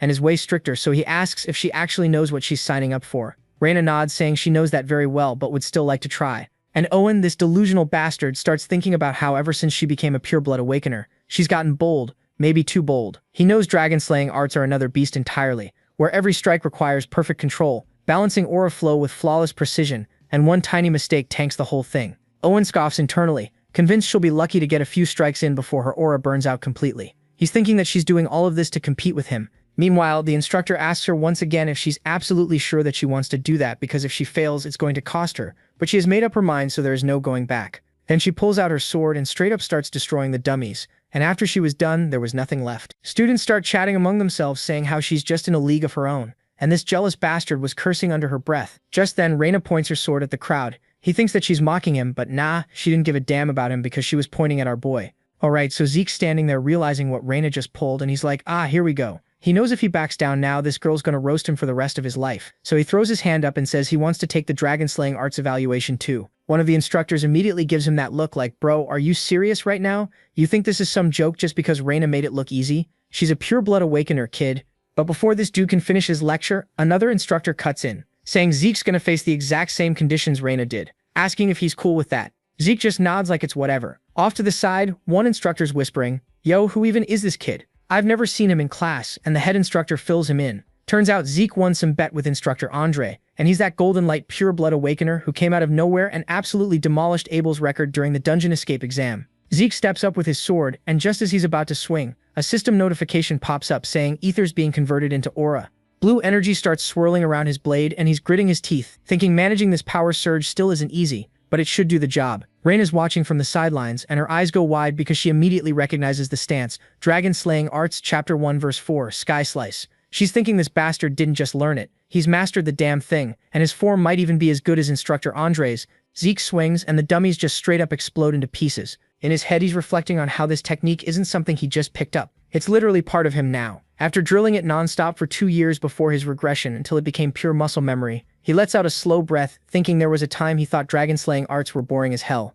But starting from scratch again, it doesn't feel so dull anymore, and maybe that little flex was enough to shake Raina up a bit. The instructors start losing their minds, one pointing out how Zeke coated his blade in aura, another talking about the crazy intensity of that strike, and the whispers keep growing, with some wondering if this kid's already close to Purple Knight rank. Zeke glances down at the wreckage, muttering that he might have overdone it. It seems like some of his aura leaked out without him realizing, and he just wanted to match Reina, not become the main character. One instructor's just staring at the destruction, saying, "A first year's already a Purple Knight," while Owen's watching from the corner with his fist clenched so tight they're probably bleeding, and Reina's standing there with this creepy-ass smile spreading across her face. The scene cuts to the headmaster's office, where the old man's pouring tea and casually bringing up Zeke's insane exam results. Zeke plays it humble, saying he just got lucky, but the headmaster chuckles like, "Kid, becoming a Purple Knight at 13 isn't luck." Then he drops the real bomb. How would Zeke feel about taking the grade advancement exam? Zeke blinks, realizing that means skipping grades, and the headmaster explains the system allows it when a student's ability justifies it. It could be 1 grade or even more, depending on how well you do. Zeke's thinking the headmaster's moving way faster than he expected, but it makes sense since he made a bigger splash than he planned to, so he accepts with a polite smile, fully knowing he's walking into something sketchy. As he's leaving, he mutters that the headmaster's definitely plotting something, but he'll play along for now. Back inside, the headmaster turns to someone sitting across from him, saying both Reina Draker and Zeke, Draker pure-blooded awakeners, have agreed to take the exam, and the figure nods, saying they'll handle the arrangements, while the headmaster folds his hands with this slight smile, thinking things are about to get real interesting. Cut to the upper-class Aura training hall, where Zeke and Reina are standing side by side, and the vibes tense as hell with Reina just death staring at Zeke. He lets out a quiet sigh, thinking, would it kill you to stop staring? Then a voice calls out, apologizing for being late, and this tall dude in shining armor walks in. Sir Owl Draker, official examiner and knight of the Draker main family. Zeke's whole expression changes the second he sees him, whispering the name and thinking, no way, could it really be him? The one they used to call Dieback Blade. A flashback hits cold night air, the weight of a dead body in his arms, fingers digging into dirt to make a grave. In that memory, another version of Zeke. Zeke Murray walks up and stops, muttering Empire's lapdog before heading to the body and kneeling down with a shovel. He says even if the guy told him not to, he'd still help bury them. Introduces himself as Zeke Murray from the Northern Allied Forces, and then asks if the man's a Draker. The man shakes his head, saying that life's behind him, and Zeke laughs, asking what to call him then. The man answers with dead certainty, Dieback Blade. The memory fades and Zeke's back in the present, whispering that the name fits him way too well. He snaps out of it as the formal stuff begins. Both he and Reina bow deep, saying, Sir Dracour. An instructor steps forward, laying out the exam rules. It follows the alumni cradle method, a sword duel with no time limit that only ends when somebody yields or gets knocked out, so go all out. Reina immediately steps forward, saying she'll go first, but Dieback calmly raises his hand and says there's no need to take turns. They should both come at him at the same time. Hearing that, both Zeke and Reina just stop dead, because hold up, that's not how things normally go down. Zeke looks over at Reina with the most bored expression and tells her to calm down because there's a huge skill gap here, and whether they like it or not, the test has already kicked off. Reina shoots him this look that could kill, but our boy doesn't even flinch. He straight up tells her that running in like an idiot will tank her score. She doesn't say anything back, just stares ahead, getting all serious. And Zeke's hiding this tiny smile, thinking, okay, cool, at least she's not completely stupid. He leans closer, saying they only need 1 good hit, and he's already figured out how to pull it off. They both get into position. Owen pulls out his sword that looks like a katana, and for some weird reason, Reina's ego took a hit from the whole fight together thing, but her pride isn't going to win this fight. This isn't some honorable showdown or who's got the bigger balls contest. They've got a game plan, so just stick to it. They go in and everything goes crazy instantly, blades smashing together with insane speed and power, metals screaming as they're both going absolutely wild on Dieback at the same time. Reina's grinding her teeth hard, thinking, so this is what actual power feels like, because just like Zeke said, she's been going for weak spots but can't land a single damn hit. Forget about doing real damage. So our boy decides to bust out his dragon-slaying moves and Reina does the same. Her sword starts glowing with this sick blue mana because this attack needs intent, straight-up murder vibes. She rockets forward, blade slicing through the air, but Dieback just slides to the side smooth as butter, then counters and absolutely wrecks Reina from the side. Her defense crumbles like it was made of paper, blood sprays everywhere, and she eats the ground hard. The instructor loses it, screaming to check if Reina's okay, and she drags herself up, saying she's fine, but warning everyone to get back because this is sketchy as hell. Right then, something clicks in her head. She straight up passed out for a second there, and if she can't even stay awake, how the hell is she going to make an opening? She gets it. Now with what she's got right now, she's got literally 0 shot at winning. Reina's eyes get all narrow, looking mad because there's no way she's pulling some cheap move like that. She's not about to trash the honor of a real fight with sneaky tricks. Zeke just shrugs, not caring even a little bit, saying honor doesn't keep food on the table. And this isn't some fantasy knight story, it's a test to see if they can actually kill stuff, and then slaps her shoulder like that ends the discussion. Reina lets out this annoyed sigh, remembering she was the one who wanted his help. But does this dude really think just having a plan can beat a monster like Dieback? Zeke's confidence doesn't shake for a second. They're not trying to overpower him, just crack open a tiny window for 1 good hit. That's literally all they have to do. He brings up their fight back at the cradle, asking why she didn't grab the rope, and Reina glares, thinking back like, I didn't see you pulling that kind of move coming. Exactly, he says, and Dieback won't either, tossing his sword onto his shoulder. Zeke points at her, saying to wait for his signal because it will work just one chance. Then without letting her answer, he bolts like a maniac. The edge of his sword lights up as dragon-slaying moves activate, energy running down the blade like it's catching fire. And Dieback's eyes get serious, spotting the technique that's Sir Dexter's style. Super smoothly, he dodges, but Zeke's smiling, thinking, no more playing nice old man. Their swords crash together and this explosion of light goes off between them. Dieback actually stumbles, jerking back for half a second, catching a flash in the mana. His eyes go huge, recognizing mana inheritance, the pure light of a real awakener flooding the whole damn room in a blinding flash. Dieback mumbles that just blinding him won't cut it, but there's doubt sneaking in. How the hell is Zeke still moving so cleanly inside this spinning darkness? Shadows are swallowing everything, but he's sliding through like the light's still there. Hiding in the pitch black, Zeke lets a tiny smirk show, thinking it's the perfect moment to try out his new dragon skill. Dieback gets tense because this isn't the kind of power a first year should have, but Zeke isn't fighting like one anymore. He looks at Reina, who's still stuck struggling in the dark. Unlike Zeke, she can't see Jack in here, so now he's thinking if all that power Zeke just threw out was really just to mess with his eyes. It's a trick that usually only works on rookies. But then Zeke hits him again, and Dieback barely gets out of the way, except something's weird. Zeke's rhythm hasn't missed a beat. His hits are smooth, smart, and sharp as hell, and then he just disappears into nothing. Dieback spins around looking, but there's zilch, just some faint shape floating like smoke in moonlight with glowing streaks twisting through the shadows. Strange sounds bounce everywhere in the hall, movement coming from all over as Zeke's whole vibe just melts into this flawless trick, and Dieback's clenching his jaw because he can't believe a damn thing his body's telling him. Then Zeke shows up again, sword ready. Eyes chill, smile locked in, and swings. Out of nowhere, alarms start screaming. This loud-ass noise ripping through the hall, and Dieback's brain kicks into gear, spotting some kind of one-shot gadget with simple parts and a small build where the magic inside doesn't need to blow stuff up. Just light and sound that's enough to mess someone up bad. A huge blast goes off, Zeke throws his arms up to block his ears, and Reina makes her play. The noise slams into Dieback like a truck, and he wobbles, hands shooting to his head, spitting out a curse because he didn't take her seriously, and now he's getting wrecked for it. Reina and Zeke charge in together, swords glowing as they drop a technique from Dragon Slaying Earth. Chapter 4 verse 1. Full moon slash and double arcs of energy slice through the air, about to finish this whole thing. So the whole fight's wrapped up now, and people are scrambling with stretchers to haul Reina and Zeke's half-dead asses out of there. Meanwhile, one of the instructors walks up to Owl, patting him on the back like, yo, good workout out there. And just then, Dexter strolls in all casual, looking at Owl and asking, did you really have to go that hard on a couple of kids?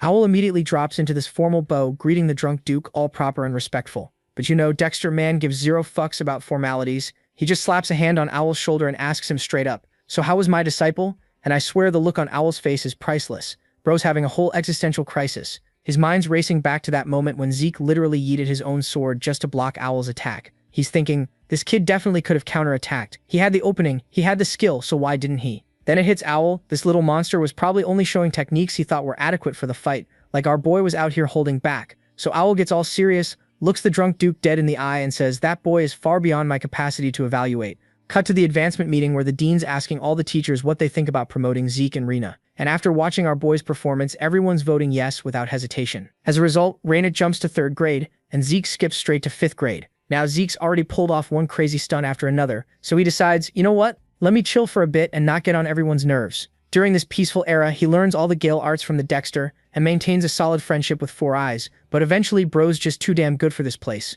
The Royal Magic Academy comes knocking, recruiting Four Eyes, so Zeke has to say goodbye to him. Since Zeke's keeping his head down and not causing chaos, the 3 great families leave him alone for once. But Owl, nah, this man's obsessed. He shows up every single quarter asking for a rematch, and just like that, 2 years fly by, and Zeke graduates from the academy. Zeke returned home. Our video ends here. If you liked it, leave your like. See you next time. Bye bye.